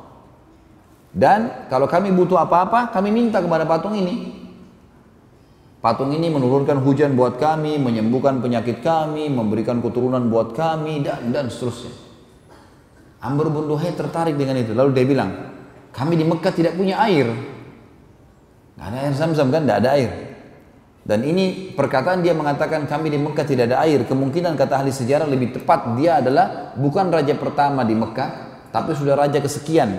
Jadi sudah kakeknya dulu yang berebut Mekah. Jadi dia ini betul-betul blank, tidak tahu apa-apa. Dia kehilangan informasi tentang masalah air Zam-Zam itu. Maka dia bilang, saya akan beli beberapa patung, saya bawa ke Mekah. Siapa tahu patung ini nanti bisa mendatangkan air buat kami. Maka dia pun akhirnya membeli patung, dan patung yang pertama dia masukkan ke Mekah namanya Hubal, patung Hubal. Patung ini dibawa sama dia, kemudian patung tersebut diletakkan di pintu gerbang Mekah. Lalu dia memerintahkan seluruh masyarakat Mekah pada saat itu untuk meminta agar semuanya tiap hari datang minta kepada patung agar Mekah mendapatkan sumber air. Karena dia seorang raja yang disegani pada saat itu dan sudah cukup lama ajaran Ibrahim dan Ismail AS berlalu, maka orang-orang pun mengikutinya. Pada saat itu masyarakat Mekah masih mengenal Allah, tahu haji ini, rumah ini punyanya Allah. Tapi mereka secara rububiyah, secara menganggap Allah itu Rabb, pencipta, mereka yakin. Tapi mereka tidak melakukan ibadah, uluhiyahnya tidak ada. Mereka dalam arti kata ibadahnya ini masih dicampur baur dengan kemusyrikan. Maka yang terjadi teman-teman sekalian, semua orang Mekah pada saat itu mulai menyembah Hubal. Berjalan beberapa waktu, Amr bin Luhai mengeluarkan instruksi untuk setiap suku di Mekah harus buat patung sendiri. Kemudian meletakkan di depan sukunya. Jadi dulu Mekah itu kalau kita ibaratkan masjid ini Mekah, di pojok sebelah sana ada suku sendiri, ada bentengnya sendiri. Di sini juga ada, di sini juga ada, di sana juga ada, gitu-gitu. Maka dia perintahkan agar semuanya suku punya patung sendiri-sendiri. Pada saat itu tersebarlah banyak patung teman-teman sekalian. Di antaranya yang terkenal adalah suku Hubal, patung Hubal tadi disembah oleh seluruh masyarakat Mekah. Kemudian ada patung Wud. Patung Wud ini yang paling banyak disembah oleh suku Kalb. Kemudian ada Suwa' yang disembah oleh suku Hudzail. Ada Yaguth yang disembah oleh suku Tai. Kemudian ada masyarakat wilayah Jarash, Kemudian ada Ya'uq disembah oleh wilayah Hamazan. Kemudian Yathar disembah oleh penduduk negeri Yaman. Jadi awalnya di Mekah dulu nih, Hubal tadi kan, satu masyarakat Mekah. Lalu seluruh suku disuruh buat patung. Nah pada saat musim haji kan orang seluruh dunia datang. Mereka lihat orang-orang Mekah sembah patung. Jemaah hajinya terpengaruh. Kenapa kalian buat ini? Oh ini menurunkan hujan buat kami, ini menyembuhkan kami, ini begini. Orang-orang Mekah yang sebarin dari Amr bin Luhai ini. Maka jemaah haji pada ambil ide pulang, gitu kan? Kemudian Amr bin Luhai keluarkan instruksi lagi untuk semua penduduk Mekah menjadikan buat patung ini adalah sumber pendapatan. Maka jadilah hampir satu Mekah ahli buat patung. Dijual kepada jemaah haji yang mereka bawa pulang ke kampungnya masing-masing. Dan ini semua patung-patung yang saya sebutkan namanya tadi, yang oleh baginda Nabi SAW semua dihancurkan di pembebasan kota Mekah. Dimulai dari Hubal yang besar di depan pintu gerbang Mekah. Dan yang paling aneh sekali adalah patung yang disuruh sembah oleh Amr bin Luhai yang dia tidak tahu kisahnya. Namanya patung Isaf dan Nailah. Isaf teman-teman nama seorang laki-laki dari Yaman. Nailah nama seorang perempuan dari Yaman. Kisahnya dalam sebuah riwayat Bukhari disebutkan dua orang ini saling mencintai, suka sama satu sama yang lain. Kemudian mereka mau menikah. Tapi ternyata waktu si Isaf melamar Nailah, ayahnya Nailah nggak setuju. Apa yang mereka lakukan? Zaman dulu orang kalau mau ketemu janjiannya di musim haji. Dan perjalanan musim haji jauh. Kayak mungkin kita masih tahun berapa ya, tahun 30-an, tahun 40 Masehi di Indonesia mungkin orang masih naik kapal laut. Jauh, kadang-kadang orang kalau sudah pamit haji dianggap sudah mungkin tidak kembali. Perjalanan berapa, 1 bulan naik kapal, belum pulangnya, belum tinggal di sana. Ya. Zaman dulu begitulah, kurang lebih lama lagi mereka menggunakan unta dan kuda. Ketemu di musim haji. Di musim haji, masyarakat banyak, tidak semua orang tahu. Keduanya pada saat sedang berada di depan Ka'bah dan orang-orang semua sudah istirahat malam hari, tiba-tiba berzina. Dan waktu keduanya berzina di depan Ka'bah, Allah kutuk menjadi patung. Ini terjadi waktu suku Jurhum masih berkuasa, belum masuk Khuza'ah. Apa yang terjadi teman-teman? suku Khuza'ah, suku Jurhum meletakkan Isaf di gunung Safa dan meletakkan Na'ilah di gunung Marwah agar jadi pelajaran. Setiap orang sa'i, nih lihat nih, buat dosa di depan Ka'bah, ini hasilnya. Jadi orang turun-temurun tahu itu gitu kan. Waktu Amr bin Luhai masuk, dia nggak ngerti nih, ini patung apa ini, dikira memang orang Mekah sembah patung gitu. Lalu dia menyuruh patung Isaf dan Na'ilah dipindahkan dekat Ka'bah dan disuruh sembah. Jadi disuruh sembah apa? Manusia yang dikutuk oleh Allah karena berzina. Tapi itu terjadi di Mekah. Umar bin Khattab radhiyallahu anhu berkata, suatu hari aku pernah, ini menggambarkan tentang buruknya keadaan mereka di sana ya. Umar bin Khattab mengatakan, aku satu waktu pernah mau keluar dari Mekah, lalu kemudian aku lupa membawa batu dari Mekah. Jadi waktu itu ada instruksi dari Amr bin Luhai turun-temurun. Amr bin Luhai jauh dari zaman Nabi SAW, jauh sebelumnya. Tapi turun-temurun. Sampai di zaman Nabi SAW masih dijalankan apa yang diinstruksikan itu. Turun-temurun. Di antaranya orang Mekah kalau mau keluar, mereka harus bawa patung dari Mekah. Baru bisa disembah. Dan kalau tidak punya patung harus bawa batu. Batu itu dipahat sama dia. Dan pahat ini apa saja, pokoknya batu kecil misalnya seperti sebesar ini misalnya. Ini aja dicoret sama dia, dibuatin mata, dibuatin hidung, ini Tuhannya, sembah. Makanya dikatakan zaman jahiliyah, zaman kebodohan gitu. Kata Umar satu waktu, saya pernah keluar dari Mekah, lupa bawa batu dari Mekah. Nggak ada saya bawa batu dari Mekah. Kemudian di tengah jalan, waktu saya lagi istirahat, saya ingin sembah Tuhan saya, minta keselamatan. Maka saya cari batu, nggak ada batu dari Mekah, lupa bawa. Ada banyak batu di situ depan, tapi bukan dari Mekah. Dia bilang, lalu saya lihat dari Mekah yang saya bawa cuma pakaian sama makanan, dan saya bawa kurma. Maka saya buat Tuhan saya dari kurma. Kemudian saya sembah. Setelah saya sembah, saya lapar, saya makan kepalanya. Waktu itu Umar radhiyallahu anhu sempat tersenyum. Maka para sahabat bertanya, kenapa Anda tersenyum? Dia bilang, saya teringat dulu masa jahiliyah. Begitu luar biasa bodohnya dulu gitu loh. Tidak mengerti, Tuhannya dimakan sendiri gitu. Di antara hal yang buruk pada saat itu teman-teman sekalian dari Amr bin Luhai, selain patung, juga dia menyuruh anak perempuan untuk dibunuh. Anak perempuan untuk dibunuh. Allah menceritakan dalam Al-Quran surah An-Nahl, surah nomor 16 ayat 58 sampai 59.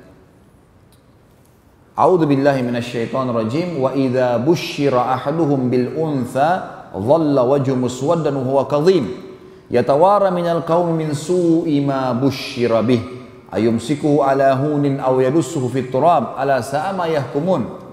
Dan apabila seseorang dari mereka diberi kabar dengan kelahiran anak perempuan, hitam memerah padamlah mukanya dan dia sangat marah.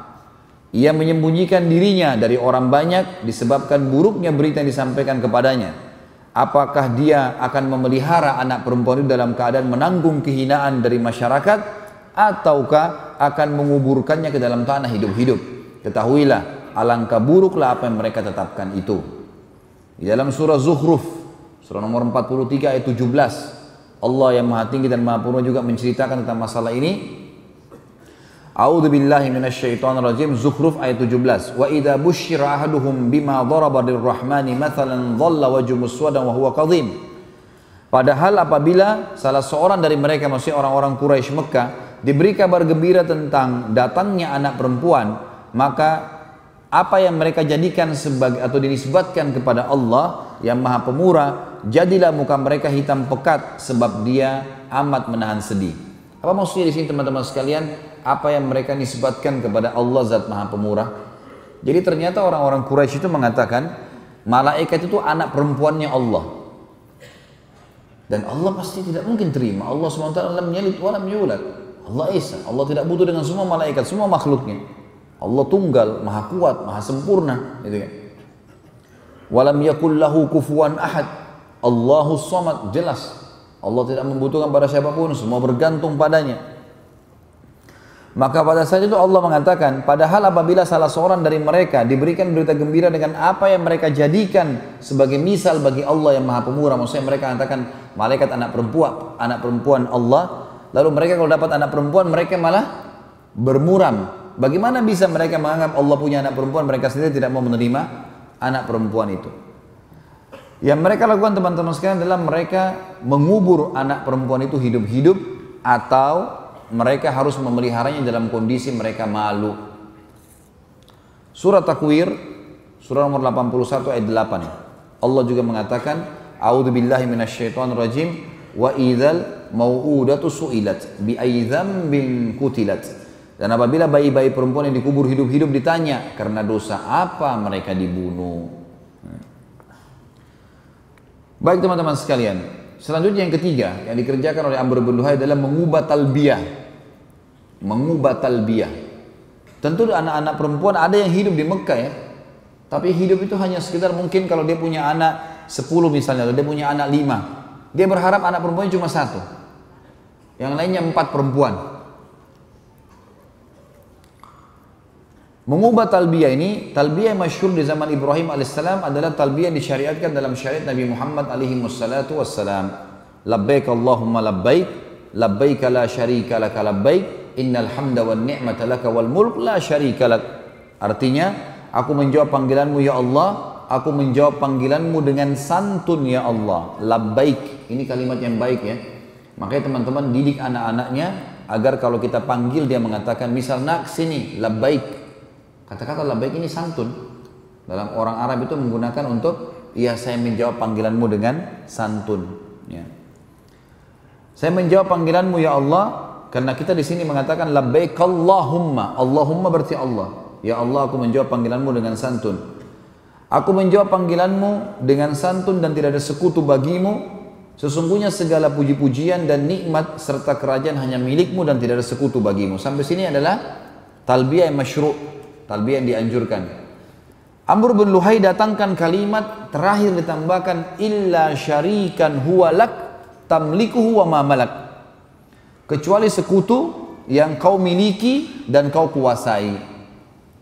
Ini kalimat syirik. Nggak boleh, artinya berarti Allah punya sekutu. Sementara Allah mengatakan la syarika, tidak ada sekutu baginya. Ini kalimat syirik, dan sampai zaman Quraisy terakhir, ya itu mereka masih menggunakan kalimat ini, dan orang-orang Quraisy bisa membedakan antara muslim sama kafir di talbiyah mereka pada saat mereka sedang mengucapkannya. Yang keempat, pensyariatan bahirah, saibah, wasilah dan ham. Ini istilah-istilah hewan. Ini syariatnya si Amr bin Luhai ini. Amr bin Luhai lalu menetapkan syariat bagi masyarakat Mekah yang ia karang sendiri, keluar dari ajaran Nabi Ibrahim alaihi salatu wassalam, yaitu pensakralan hewan tertentu. Allah yang maha tinggi dan maha mulia menceritakan kasusnya dalam surah Al-Ma'idah. Tentu antum kalau tidak dengar dari apa yang kita sampaikan atau tidak mengetahui apa yang kita sampaikan teman-teman, antum tidak mengerti kalau baca ayatnya ini. Karena istilah ini memang istilah hewan. Bahira, saibah, wasilah dan ham. Saya bacakan ayatnya surah Al-Ma'idah, surah nomor 5 ayat 103. Ini Allah ceritakan tentang pensyariatnya Amr bin Luhai di Mekah nih. A'udzu billahi minasyaitonir rajim. Ma ja'alallahu min bahiratin wala saibatin wala wasilatin wala hamin walakinnal ladzina kafaru yaftaruna 'ala Allahil kadhib wa aktsaruhum la ya'qilun. Allah sekali-kali tidak pernah mensyariatkan bahira, saibah, wasilah dan ham. Akan tetapi orang-orang kafir membuat-buat kedustaan terhadap Allah dan kebanyakan mereka tidak mengerti. Maksudnya orang kafir adalah Amr bin Luhai yang akhirnya disyariatkan di Mekah. Apa itu hewan-hewan teman-teman? Bahira adalah unta betina yang telah beranak 5 kali. Jadi kalau ada unta betina melahirkan sampai 5 kali dan anak kelimanya jantan. Lalu unta betina itu dibelah kupingnya, induk betina tadi yang sudah dapat 5 anak, anak kelimanya jantan, dilepaskan, tidak boleh ditunggangi dan tidak boleh lagi diambil air susunya. Ngarang-ngarang, nggak ada hubungannya sama sekali. Unta melahirkan 5 anak, anak kelimanya jantan, apa hubungannya gini? Kupingnya dipotong, tidak boleh lagi diganggu gugat. Itu namanya bahira. Allah mengatakan Allah tidak pernah sekali-kali mensyariatkan bahira. Nggak ada hubungannya. Kemudian dikatakan wasilah atau saibah. Bahiratin wala saibah. Saibah adalah unta betina yang dibiarkan pergi kemana saja karena suatu nazar. Seperti jika seorang Arab jahiliyah akan melakukan sesuatu atau perjalanan yang berat, maka ia bernazar akan menjadikan untanya saibah. bila maksud atau perjalanannya berhasil dengan selamat. Jadi saibah itu orang beli unta nih, orang jahiliyah beli unta, lalu dia bilang, kalau saya berhasil nanti, saya berhasil dalam perjalanan saya, atau menikah dengan fulana, atau saya berhasil usaha saya, ini nanti saya jadikan saibah. Saibah adalah unta yang dibiarin saja, nggak diganggu gugat. Kayak kalau kita diwakafin atau apa, pokoknya begitu. Tapi masalahnya, unta saibah nggak boleh ada yang sentuh, gitu. Dibiarin aja, nggak boleh ditunggangi, nggak boleh diambil susunya, nggak boleh disembeli dan seterusnya. Yang ketiga, wasilah. Wasilah ini seekor domba betina melahirkan anak kembar yang terdiri dari jantan dan betina. Jadi domba betina punya anak kembar, jantan dan betina, maka yang jantan disebut wasilah, tidak disembeli dan diserahkan kepada berhala. Ini suci. Kalau ada domba betina punya anak kembar, laki-laki dan perempuan, jantan dan betina, yang jantannya ini suci, harus diberikan kepada berhala, cuma boleh disembeli untuk berhala. Yang terakhir ham adalah unta jantan yang tidak boleh diganggu gugat lagi, karena berhasil membuntingkan unta betina 10 kali. Aneh betul ini syariatnya. Tapi begitulah syariat dia. Begitulah syariat dia yang memang dia syariatkan ke masyarakat Mekah supaya orang-orang Mekah mau mengerjakannya, dan itu dijalankan oleh mereka. Allahu a'lam. Jadi ini teman-teman sekalian, bahasan kita berhubungan dengan masalah sirah tentunya, dan nanti kita akan masuk insya Allah di pertemuan akan datang tentang keadaan masuknya agama Yahudi dan Nasrani di Jazirah Arab. Ini akan kita bahas insya Allah nanti di pertemuan akan datang, dan seperti saya janjikan saya akan bacakan beberapa pertanyaan. Tapi teman-teman sekalian tolong bertanya sesuatu yang belum difahami, dan kalau sudah pernah dan sesuai dengan tema kita dari tadi pagi boleh. Dari tadi pagi sampai sekarang sesuai ditanya. Kalau sesuai dengan bahasan, insya Allah saya jawab. Kalau enggak usah teman-teman. Kalau sudah faham, sudah pernah tanyakan kepada seorang ustadz, sudah ada dalilnya, enggak usah tanya lagi. Ya. Berdasarkan penjelasan Pak Ustadz, kambing dan domba hewan yang luar biasa baik. Namun ada lambang-lambang syaitan menggunakan bintang terbalik dengan kepala kambing sebagai simbolnya. Biasa digunakan alat musik keras. Apakah ini konspirasi? Bagaimana tanggapan Pak Ustadz dengan cara dan bagaimana cara menanggapinya? Gak usah ikut-ikutan dengan simbol mereka. Islam tidak mengenal simbol-simbol bintang, simbol-simbol syaitan, gitu kan? Dalam Islam kan tidak perlu antum mengenal, oh saya ini Sagittarius, saya Taurus, saya apa, enggak perlu semua. Enggak ada urusannya sama sekali. Sibuk baca tiap bulan ini saya dapat apa ramalan. Jodohnya lah, rezekinya lah, apalah, warna kesukaan, enggak boleh dalam Islam. Kata Nabi SAW, siapa yang mendatangi dukun, peramal, penyamun, dan makna lain juga adalah membaca, melihat, mengikuti instruksi dukun, peramal, penyamun, penyihir, tidak diterima sholatnya 40 hari. Ada orang beli majalah khusus untuk baca itu. Paling pertama cari itunya, ramalan-ramalan, ini semua tidak boleh. Siapa yang datang pada dukun, peramal, penyamun, penyihir, bertanya dan percaya, maka dia telah kafir kepada apa yang diturunkan kepada Muhammad sallallahu alaihi wasallam. Jadi kita tidak usah terpengaruh dengan simbol itu. Gak ada hubungannya sama kita kan simbol itu. Ya udah biar. Kambing tetap kita anggap hewan yang mulia dalam Islam, tapi untuk disembelih dan dipelihara. Kita tidak seperti sebagian orang yang menyembah. Saya pernah lihat cuplikan, subhanallah. Ada orang sembah sapi. Iya. Sapinya itu dielus-elus, kemudian dia lewat di bawah perutnya, dianggap itu menyembah, minta berkah. Alhamdulillah atas nikmat iman. Luar biasa ini. Ada yang sembah tikus. Ya, ada cuplikan banyak di YouTube tuh. Menyembah tikus. Tikus itu bahkan diurus, dirawat, dikasih susu segala macam. Mendingan anak yatim ya. Mendingan makan sendiri. Allah musta'an. Apa ibrah mengenai Ibrahim disembelih, Ismail alaihissalam disembelih setelah dewasa bukan 10 tahun, dan juga mengetahui Ibrahim dan Ismail membangun Ka'bah berdua?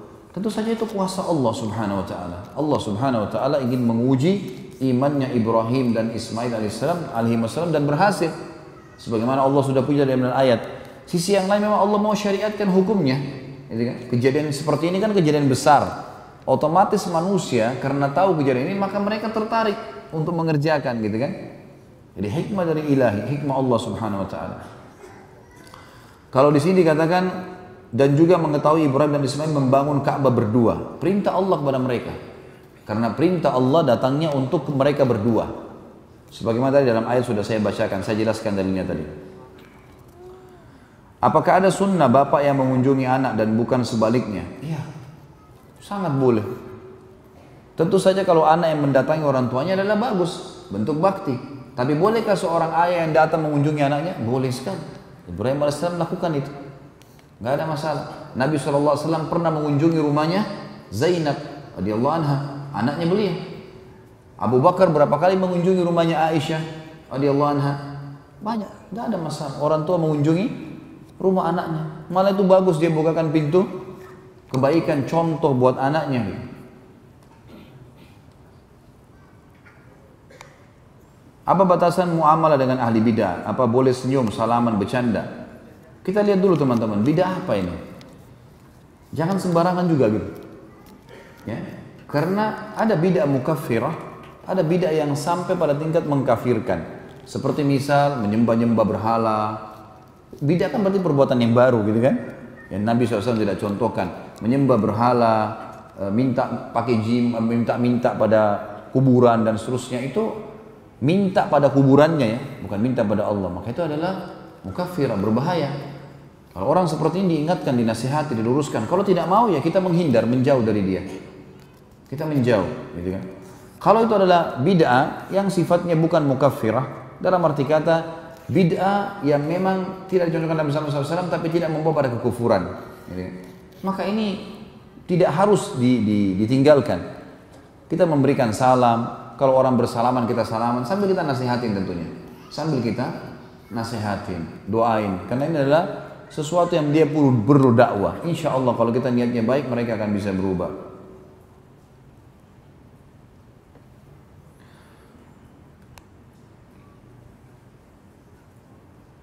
Ini apa hubungannya masalah pemerintahan ini? Nanti saya jawab insya Allah. Tanya kambing makan kambing gitu.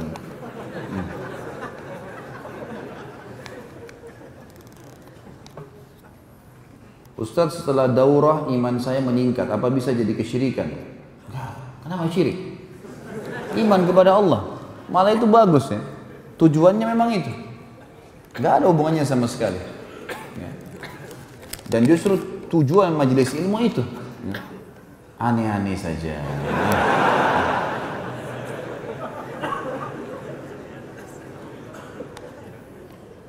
Kami adalah para pemuda yang baru berhijrah. Kami merubah penampilan kami dan mulai memelihara jenggot dan baru belajar tentang agama. Pertanyaan ini mewakili kami para pemuda yang hadir di sini. Ini benar nggak mewakili semuanya? Berilah kami nasihat agar bisa tetap konsisten seperti ini, agar kami bisa tetap semangat dalam menjalani sunnah secara terus menerus. Teman-teman sekalian, sesuatu yang mengubah seseorang menjadi lebih baik adalah prestasi. Menjadi lebih baik adalah prestasi, dan tolok ukur kebaikan adalah sesuai dengan syariat Allah. Kalau antum berubah menjadi baik dan berada di rel agama Allah, berarti itu sebuah prestasi. Yang bukan prestasi teman-teman kalau kita terus dalam keadaan buruk. Saya berikan beberapa kaidah. Yang pertama, teman-teman sekalian, selalulah mendekatkan diri dengan Allah, bertakwa kepada Allah tentunya dengan mengerjakan ibadah sambil menikmatinya, kayak sholat, coba lebih tenang, konsentrasi, atur bacaannya, pilih surah-surah yang baik, dibaca dengan tartil, rukuk berikan haknya, sujud, pada saat antara azan dan iqamah berdoa kepada Allah, hadirkan hati, puji sang pencipta Allah. Wahai zat yang telah mengizinkan aku mengangkat kedua telapak tanganku, zat yang melihatku, zat yang mengizinkan darah mengalir di urat-urat sarafku, zat yang telah menempelkan kulit di tulangku, yang menempelkan kulit di dagingku dan otot-ototku, serta yang melekatkan otot-ototku pada tulangku, yang mengisi tulang-tulangku dengan sumsum, yang mengizinkan aku mengucapkan kalimat-kalimat yang mulia ini. Aku memujimu sebagaimana kau layak dipuji sang penciptaku. Aku memujimu, aku membacakan salawat pada Nabi Muhammad SAW. Lalu kemudian kita masuk, ya Allah, sembuhkan penyakitku, mudahkan urusanku, istiqomahkan, dan seterusnya. Biasakan berdoa, berzikir dengan tenang. Subhanallah, subhanallah, subhanallah. Renungi isinya. Jangan seperti orang kumur-kumur. Subhanallah, subhanallah, subhanallah, alhamdulillah. Ibadah, istiqamah, artinya bertakwa kepada Allah dengan memperbaiki ibadah. Yang kedua, jangan pernah tinggalkan majelis ilmu.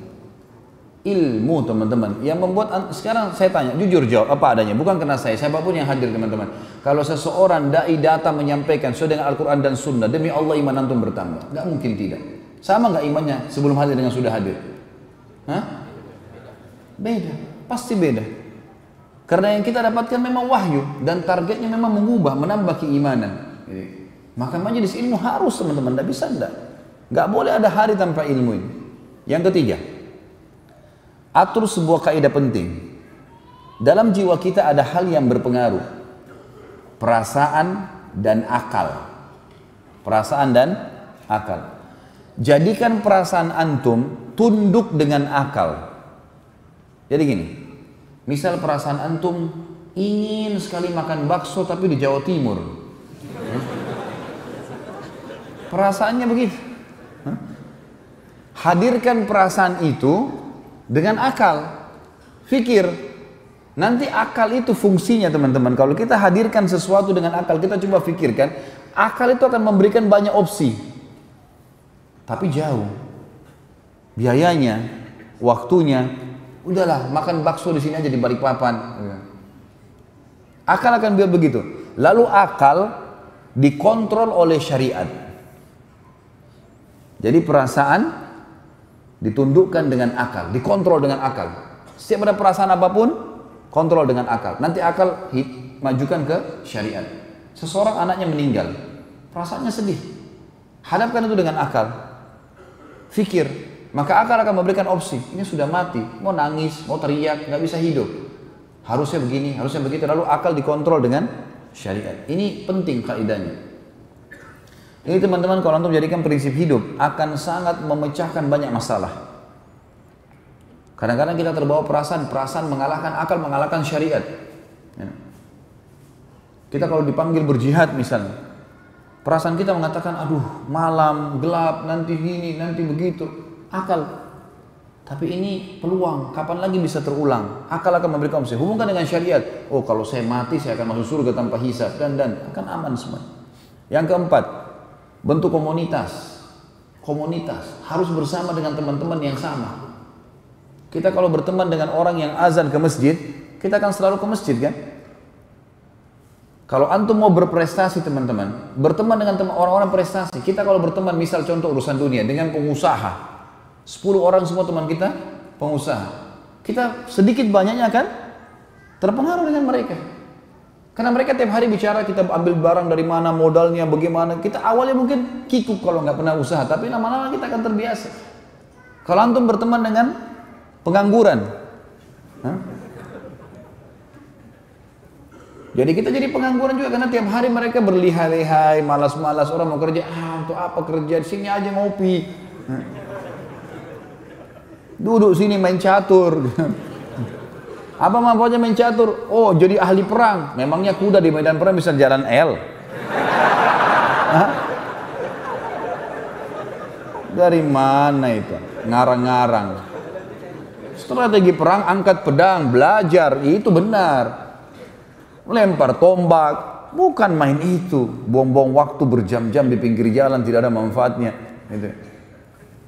Jadi kita kalau bergaul sama orang prestasi, kita prestasi. Saya pernah pengalaman pribadi teman-teman waktu di Madinah. Saya usahakan teman-teman dekat saya orang yang prestasi. Saya bingung lihat teman saya dulu. Ada satu orang Somal, namanya Abdurrahman, Masya Allah. Beliau selesai S3 di Madinah. Selalu ranking 1, selalu lulus itu cum laude nomor 1. Dan dulu di Madinah itu kalau lulusnya mumtaz itu dapat uang 1.000 real dari kampus.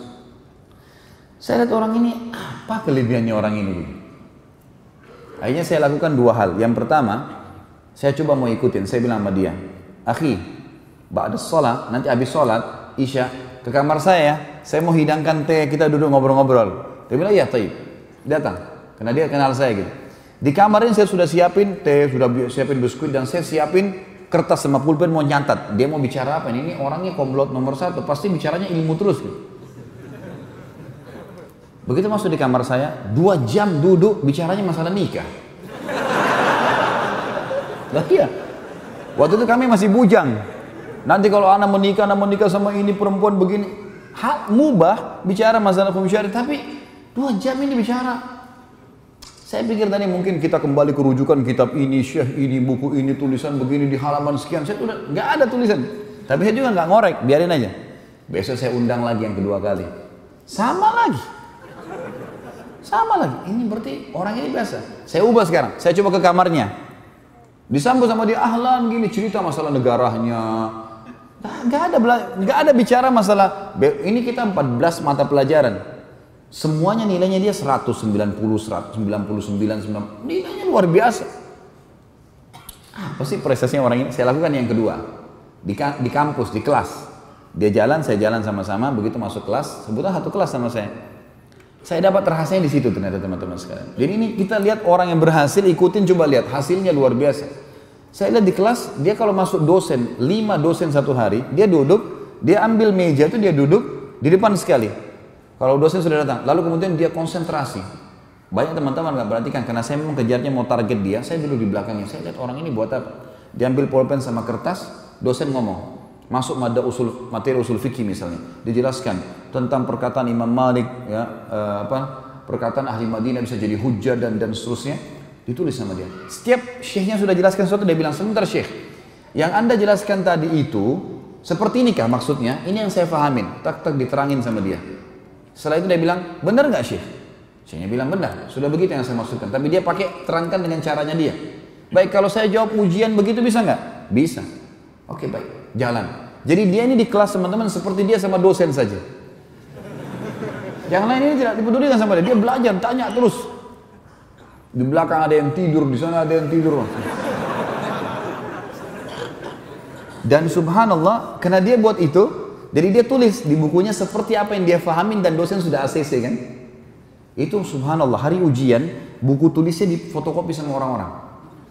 Semua mahasiswa banyak yang fotokopi dibaca bukunya. Saya jadi berpikir, berapa banyak pahalanya ini orang ini. Karena bukunya ditulis kan tebal, banyak tulisan dan 14 mata pelajaran hampir semua ditulis. Kemudian saya lihat, oh ini pahalanya besar sekali. Sampai bukunya itu ditaruh di tempat fotokopian, orang tinggal tanya, buku tulisnya Abdurrahman. Nah, orang fotokopian sudah tahu. Oh, iya. Saya coba buat sama, saya coba ikutin. Saya coba ikutin orang ini. Begitu masuk kelas, dia di sana, saya di sini. Dia bertanya, saya bertanya. Apa yang dia buat, saya buat. Ciplak saja. Tapi memang bertanya yang tidak paham ya. Bentar syekh, gini syekh, dialog. Sampai akhirnya ada materi, ya kebetulan ini, karena saya senang sekali dengan sirah, yang makanya saya susun. Sirah ini ada dosen datang, beliau aslinya Afghanistan, aslinya tapi sudah warga negara Saudi. Beliau memang ketua waktu itu ketua bidang sejarah di kampus di fakultas saya gitu, fakultas dakwah. Beliau bilang tulis semuanya, tulis. Jadi saya tulis. Apa yang saya tulis? Awalnya teman-teman sekalian saya kegugupan juga nulis. Jadi kadang-kadang masih berantakan. Sampai mungkin 3 bulan lah saya adaptasi. 3 bulan itu, alhamdulillah setelah 3 bulan saya bisa nulis. Ayatnya pakai tinta warna merah, tulisan umumnya pakai warna hitam. Gitu kan. Sudah rapi. Sampai waktu dosen itu mau ujian, dia bilang, karena dia datang cuma ngobrol aja masalah sejarah. Dia bilang sama teman-teman di kelas kampus, siapa yang nulis materi saya selama 1 periode ini? Semua angkat tangan, saya juga termasuk teman-teman angkat tangan. Kemudian dibawa sama dia di rumahnya, lalu dia kembali. Lalu dia bilang, subhanallah kalimatnya dia bilang, yang bisa saya referensikan ini, punyanya Basalamah nih, buku tulis. Padahal itu waktu itu ada bukunya si Abdurrahman. Gitu kan. Direferensikan untuk difotokopi, fotokopi untuk dibaca gitu. Waktu hari ujian, itu buku saya sama bukunya Abdurrahman dua-duanya sama-sama. Difotokopi orang-orang. Gitu kan. Dan pada saat lulus, nilainya sama nilai saya tidak jauh. Sama-sama, betul dia misalnya lebih tinggi dari saya, Masya Allah, tapi sama-sama dapat 1.000 real. Sama-sama lulus dengan mumtaz gitu kan. Oh ternyata caranya cuma dekatin orang prestasi. Kita dekatin pengangguran jadi pengangguran. Gitu kan. Saya di Jakarta berteman sama, saya kalau ketemu orang ini prestasi nggak dia? Gitu. Saya ngobrol sama dia, ada manfaatnya nggak? Mungkin urusan pendidikan anak kah, usaha kah, masalah keimanan kah? Kalau duduk ngobrol kosong untuk apa? Apa manfaatnya? Harus seorang mukmin punya nilai, detik hidupnya mahal gitu. Jadi antum harus bentuk komunitas. Kalau satu orang jalan dengan baju koko sendiri dengan kopi, ya dia masih malu. Tapi kalau dia jalan dengan 5 orang sama-sama semua penampilannya, seorang akhwat jalan pakai jilbab besar atau pakai cadar sendirian, masih malu. Tapi kalau 5-10 orang yang jalan, beda kan? Maka komunitas itu penting sekali.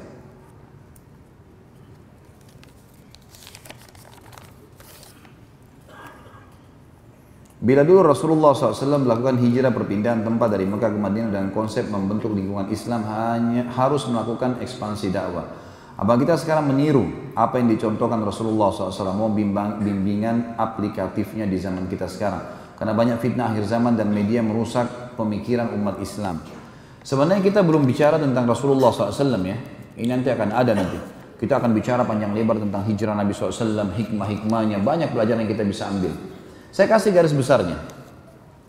Tentu saja hijrah itu bisa makna umumnya, makna yang memang difokuskan adalah pindah dari wilayah kafir ke wilayah Islam. Itu hijrah. Nabi SAW hijrah dari Mekah ke Madinah karena Mekah tidak bisa berkembang dakwah.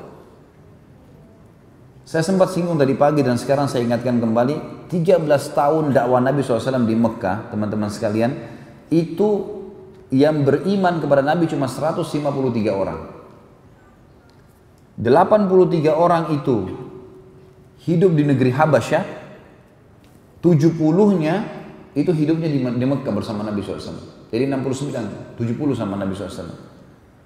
Bayangkan sedikitnya orang beriman dan susahnya pada saat itu. Apalagi pada saat ini kita pelajari meninggalnya Abu Talib dan Khadijah radhiyallahu anha. Pada saat meninggal dua orang ini, makin banyak siksaan yang datang kepada Nabi SAW. Maka terdesak dan Allah Subhanahu Wa Taala memerintahkan untuk hijrah. Itu keadaan. Sekarang kalau antum mau mengatakan keadaan Indonesia, mau hijrah kemana dan apa sebabnya mau hijrah dulu? Kita lihat keadaannya. Kalau antum hidup di satu kota, desa, di sana Islam tertindas, tidak bisa beribadah, ya hijrahlah ke kota yang lain yang bisa kita ibadah. Ada masjid ditakmir. Tapi kalau dari Jakarta ke Surabaya, ke Balikpapan, tidak ada sesuatu yang mendesak untuk itu. Tapi kalau antum mau kerja, perbaiki keadaan, tidak ada masalah. Walau hijrah dari satu tempat yang baik beribadah ke tempat yang lebih baik ibadah atau sama, tidak ada masalah. Tapi kalau hijrah dari tempat yang ibadahnya bagus ke tempat yang tidak bisa ibadah, tidak boleh. Masuk dalam hal yang dilarang. Seperti seseorang banyak yang mengundi nasib dari Indonesia ke negara-negara kafir. Ini kata Nabi SAW, Ana bari'un mimman asya baina adhuril musyrikin. Saya berlepas diri dari orang-orang yang sengaja hidup di tengah-tengah komunitas orang-orang musyrik. Gitu kan? Itu tidak dibolehkan. Kecuali antum duta, lahir di sana, menuntut ilmu penting, ya, untuk mendapatkan ilmu di negara Islam susah gitu kan. Pulang untuk mengabdi agama dan negara. Tapi kalau orang teman-teman banyak yang meninggalkan Indonesia untuk mencari pekerjaan dan di sana itu tidak bisa ibadah. Tidak bisa ibadah. Salah satu negara saya nggak usah sebutin, saya pernah datangin, kemudian saya dakwahin orang-orang kita di sana. Keluhan-keluhan mereka, Ustaz, kami kerja di sini, gajinya memang tinggi, tapi nggak bisa sholat Jumat. Bagaimana bisa dinilai satu sholat Jumat teman-teman lebih mahal daripada seluruh umur kita? Bagaimana antum bisa gantikan dengan $1.000 atau $2.000 ini? Ini nggak mungkin. Ada pertanyaan lain juga. Bagaimana Ustaz, kami kalau sholat tidak diizinkan di perusahaan karena ini perusahaan non muslim, dianggap sholat itu buang-buang waktu. Terus saya tanya, akhi, kalau antum lagi di ruangan terus mau ke kamar mandi, WC atau kamar mandi, nanti apa buang air besar, buang air kecil, azakumullah, semoga Allah muliakan anda semua, karena kita kalau sebut WC ini kita sebutin itu ya. Maka yang terjadi adalah, saya tanya apakah bisa izin, dia bilang bisa. Dibatasi waktu kalau ke WC, enggak. Baik, berarti tidak usah bilang mau sholat. Angkat tangan, dia tahunya mau kamar mandi, memang kamar mandi, wudu, kemudian sholat semampunya, tapi jangan di kamar mandi, tapi di luar, di lorong perusahaan. Itu solusi terdekat, karena antum sudah terlanjur salah. Ngapain siksa diri ke situ? Alhamdulillah di Indonesia, masya Allah masjidnya banyak, mic-nya berantem. Semua kita bisa dengar, azan sana, azan sini, azan sana, enak sekali. Jumat di Indonesia, 12.10 azan, kita jam 12 pergi masih bisa dapat saf pertama. Banyak. Di beberapa negara kafir saya pernah pergi, subhanallah, sholat Jumatnya ditunda. Ditunda. Saya pernah ke satu negara nggak boleh, tunda. Karena orang muslimnya lagi pada kerja, istirahatnya nanti setengah 2 siang. Jumat tadi jam 12 lewat. Kenapa Pak ditunda? Ya karena orang-orang di sini orang Islam istirahatnya jam begitu, jadi kita tunda Jumatnya. Cuma ditunda gara-gara urusan dunia. Untuk apa? Ada orang karena gengsi kerja di negara muslim, kemudian apa? Dia kerja sana, oh namanya harum Indonesia, tapi ternyata kerja di sana, kerja di restoran, kemudian apa kerjanya? Ya, masak babi. Baru tanya hukum kepada saya, Ustadz gimana hukumnya masak babi? Saya tanya kembali, kira-kira Anda mau saya jawab apa? Hah? Coba bagaimana mau dijawab? Haram ya haram dalam agama. Ini kalau haram, jangan cari lagi dari samping dan bawahnya halal. Haram berarti haram, nggak bisa. Nggak ada, orang tidak mungkin seorang da'i yang tahu beriman pada Allah lalu menjual akhiratnya, nggak mungkin. Haram, jangan dilakukan. Babi itu haram transaksinya, makan dagingnya, sentuh kulitnya pun haram. Gimana caranya orang menjual agamanya untuk itu? Kenapa nggak jual tempe, nasi uduk, di Indonesia bisa laku?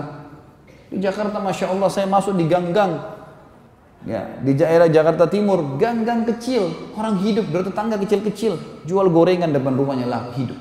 Bisa hidup, rezekinya ada. Tapi mulia, dunia sebentar kan? Kata Nabi SAW, perumpamaan aku dengan dunia seperti orang yang musafir lagi penat, capek, istirahat sebentar di bawah pohon, hilang penatnya pergi. Kata para ulama salaf, seorang mukmin harus menjadikan dunia ini seperti a'azzakumullah, semoga Allah muliakan anda semua, WC. Dia selesaikan hajatnya lalu dia akan pergi.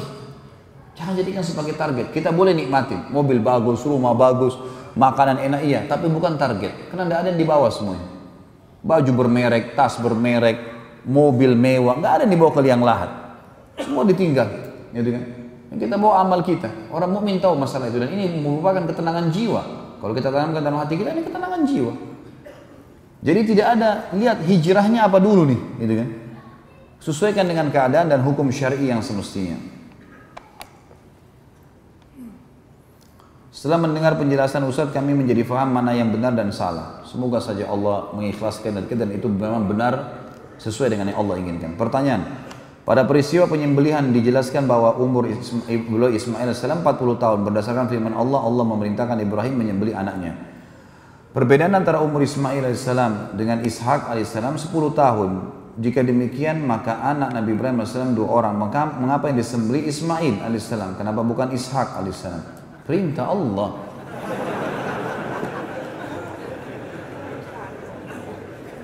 Saya rasa kronologisnya, mengapa demikian? Saya rasa kronologisnya salah. Bukankah Nabi Ibrahim AS ketika baru punya anak satu-satunya Ismail pada peristiwa penyembelihan? Subhanallah. Bukankah kita ceritakan kalau Ismail dan Ishak beda berapa tahun tadi? 1 tahun. Kan gitu. Waktu Ismail masih bayi 1 tahun, ya, sebelum dibawa ke Mekah, Sarah sudah melahirkan Ishak. Gitu kan? Sudah melahirkan Ishak sebelum dibawa Hajar ke Mekah.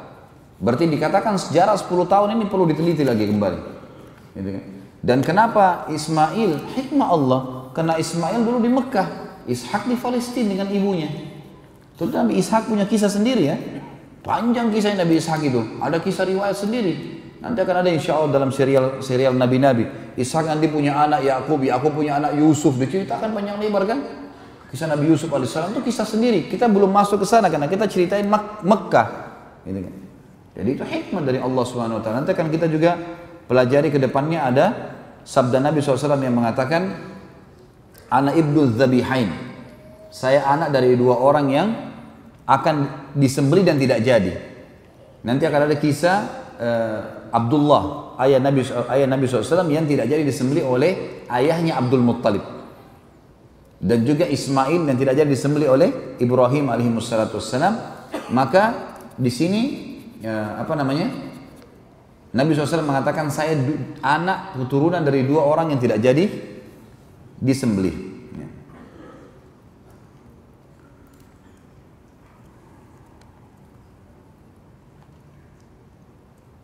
Saya mau tanya, saya pernah mendengar, ini sebenarnya di luar tema ya.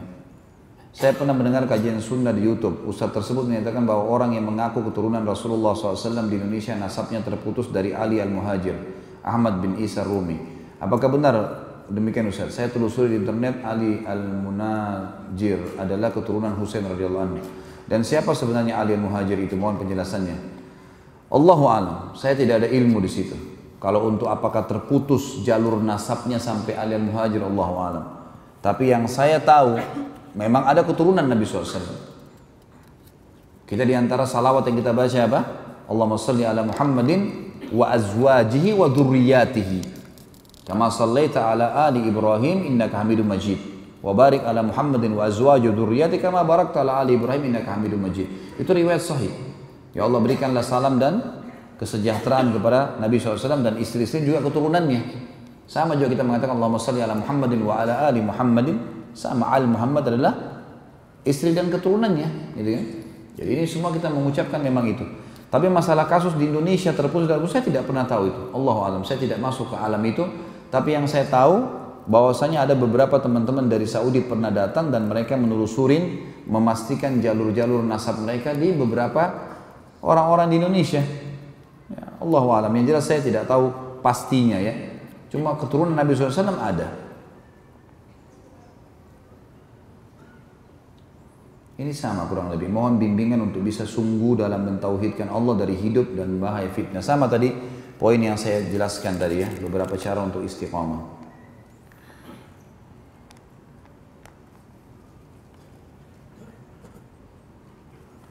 Baik, sesuai dengan tema dulu ikhwan ya.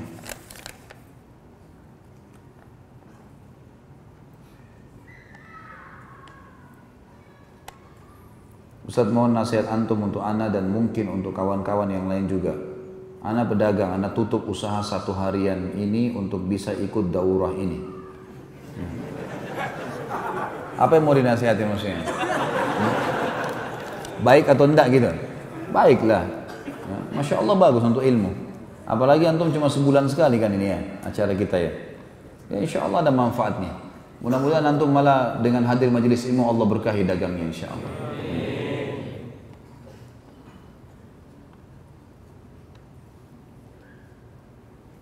Ini juga masalah keluarga. Tidak usah bawa masalah cerai, masalah nikah. Nah.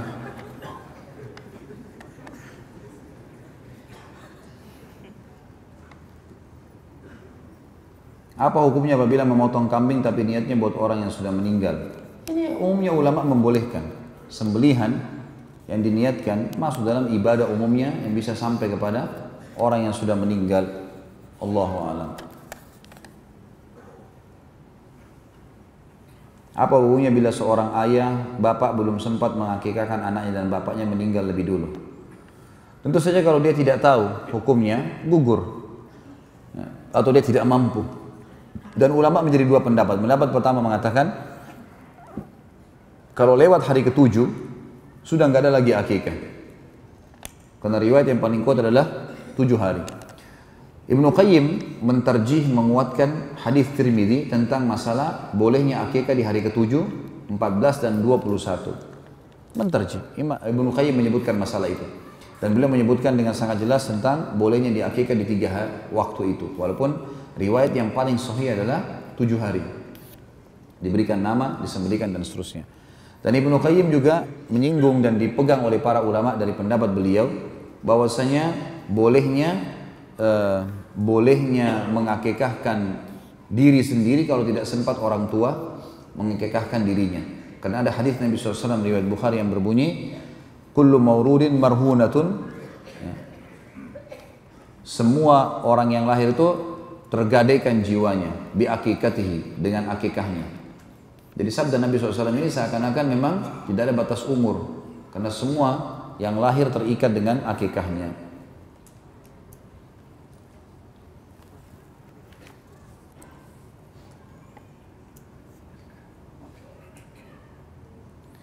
Dulu waktu kecil hampir selalu dengar nama Siti, seperti Siti Fatimah, Siti Aisyah, Siti Khadijah, Siti Hajar, Siti Sarah. Sedangkan setelah mendengar beberapa kajian Ustadz sangat Ustadz tidak sekalipun mengucapkan Siti pada Aisyah dan Fatimah. sebenarnya apa yang dimaksud dengan Siti? Saya juga tidak tahu. Kenapa harus ada Sitinya? Mana dalilnya ada Siti ini? Yang saya tahu cuma ada di kita ya, mungkin di Asia Tenggara, mungkin di Indonesia, di Malaysia. Saya tahu juga Malaysia, jangan bawa-bawa negara orang lah. Di Indonesia, setahu saya tidak di kita yang pakai Siti-Siti itu, tapi tidak pernah ada. Antum pernah dengar riwayat ada Siti Aisyah, Siti? Tidak pernah Khadijah kan gitu. Allah alam apakah niatnya penghormatan atau tidak, tapi semua Aisyah, Khadijah, Fatimah radhiyallahu anhunna ajma'in ini adalah orang-orang mulia. Sunnahnya kita mengucapkan radhiyallahu anhum kalau laki-laki dan anhunna kalau perempuan. Mengapa Hajar Aswad diturunkan? Apa fungsinya bagi umat Islam? Apakah ada riwayatnya? Jangan masuk kepada hak kausalitasnya Allah. Kenapa Allah turunkan Hajar Aswad? Kenapa Ka'bah tempatnya di Mekah? Kenapa harus rumah? Kan banyak kan? Kalau mau ditelusuri banyak itu. Kenapa Allah buat padang pasir? Kenapa ada lautan? Kenapa turun hujan? Kenapa harus ada matahari? Kenapa ada malam dan siang? Ini bukan alam kita teman-teman. Antum lahir tinggal nikmati. Banyak protes. Kenapa ini? Kenapa itu? Tinggal lapar makan. Enak sekali. Haus minum. Patut meninggal masuk surga. Tanya ini, tanya itu, tanya macam-macam. Cerewet.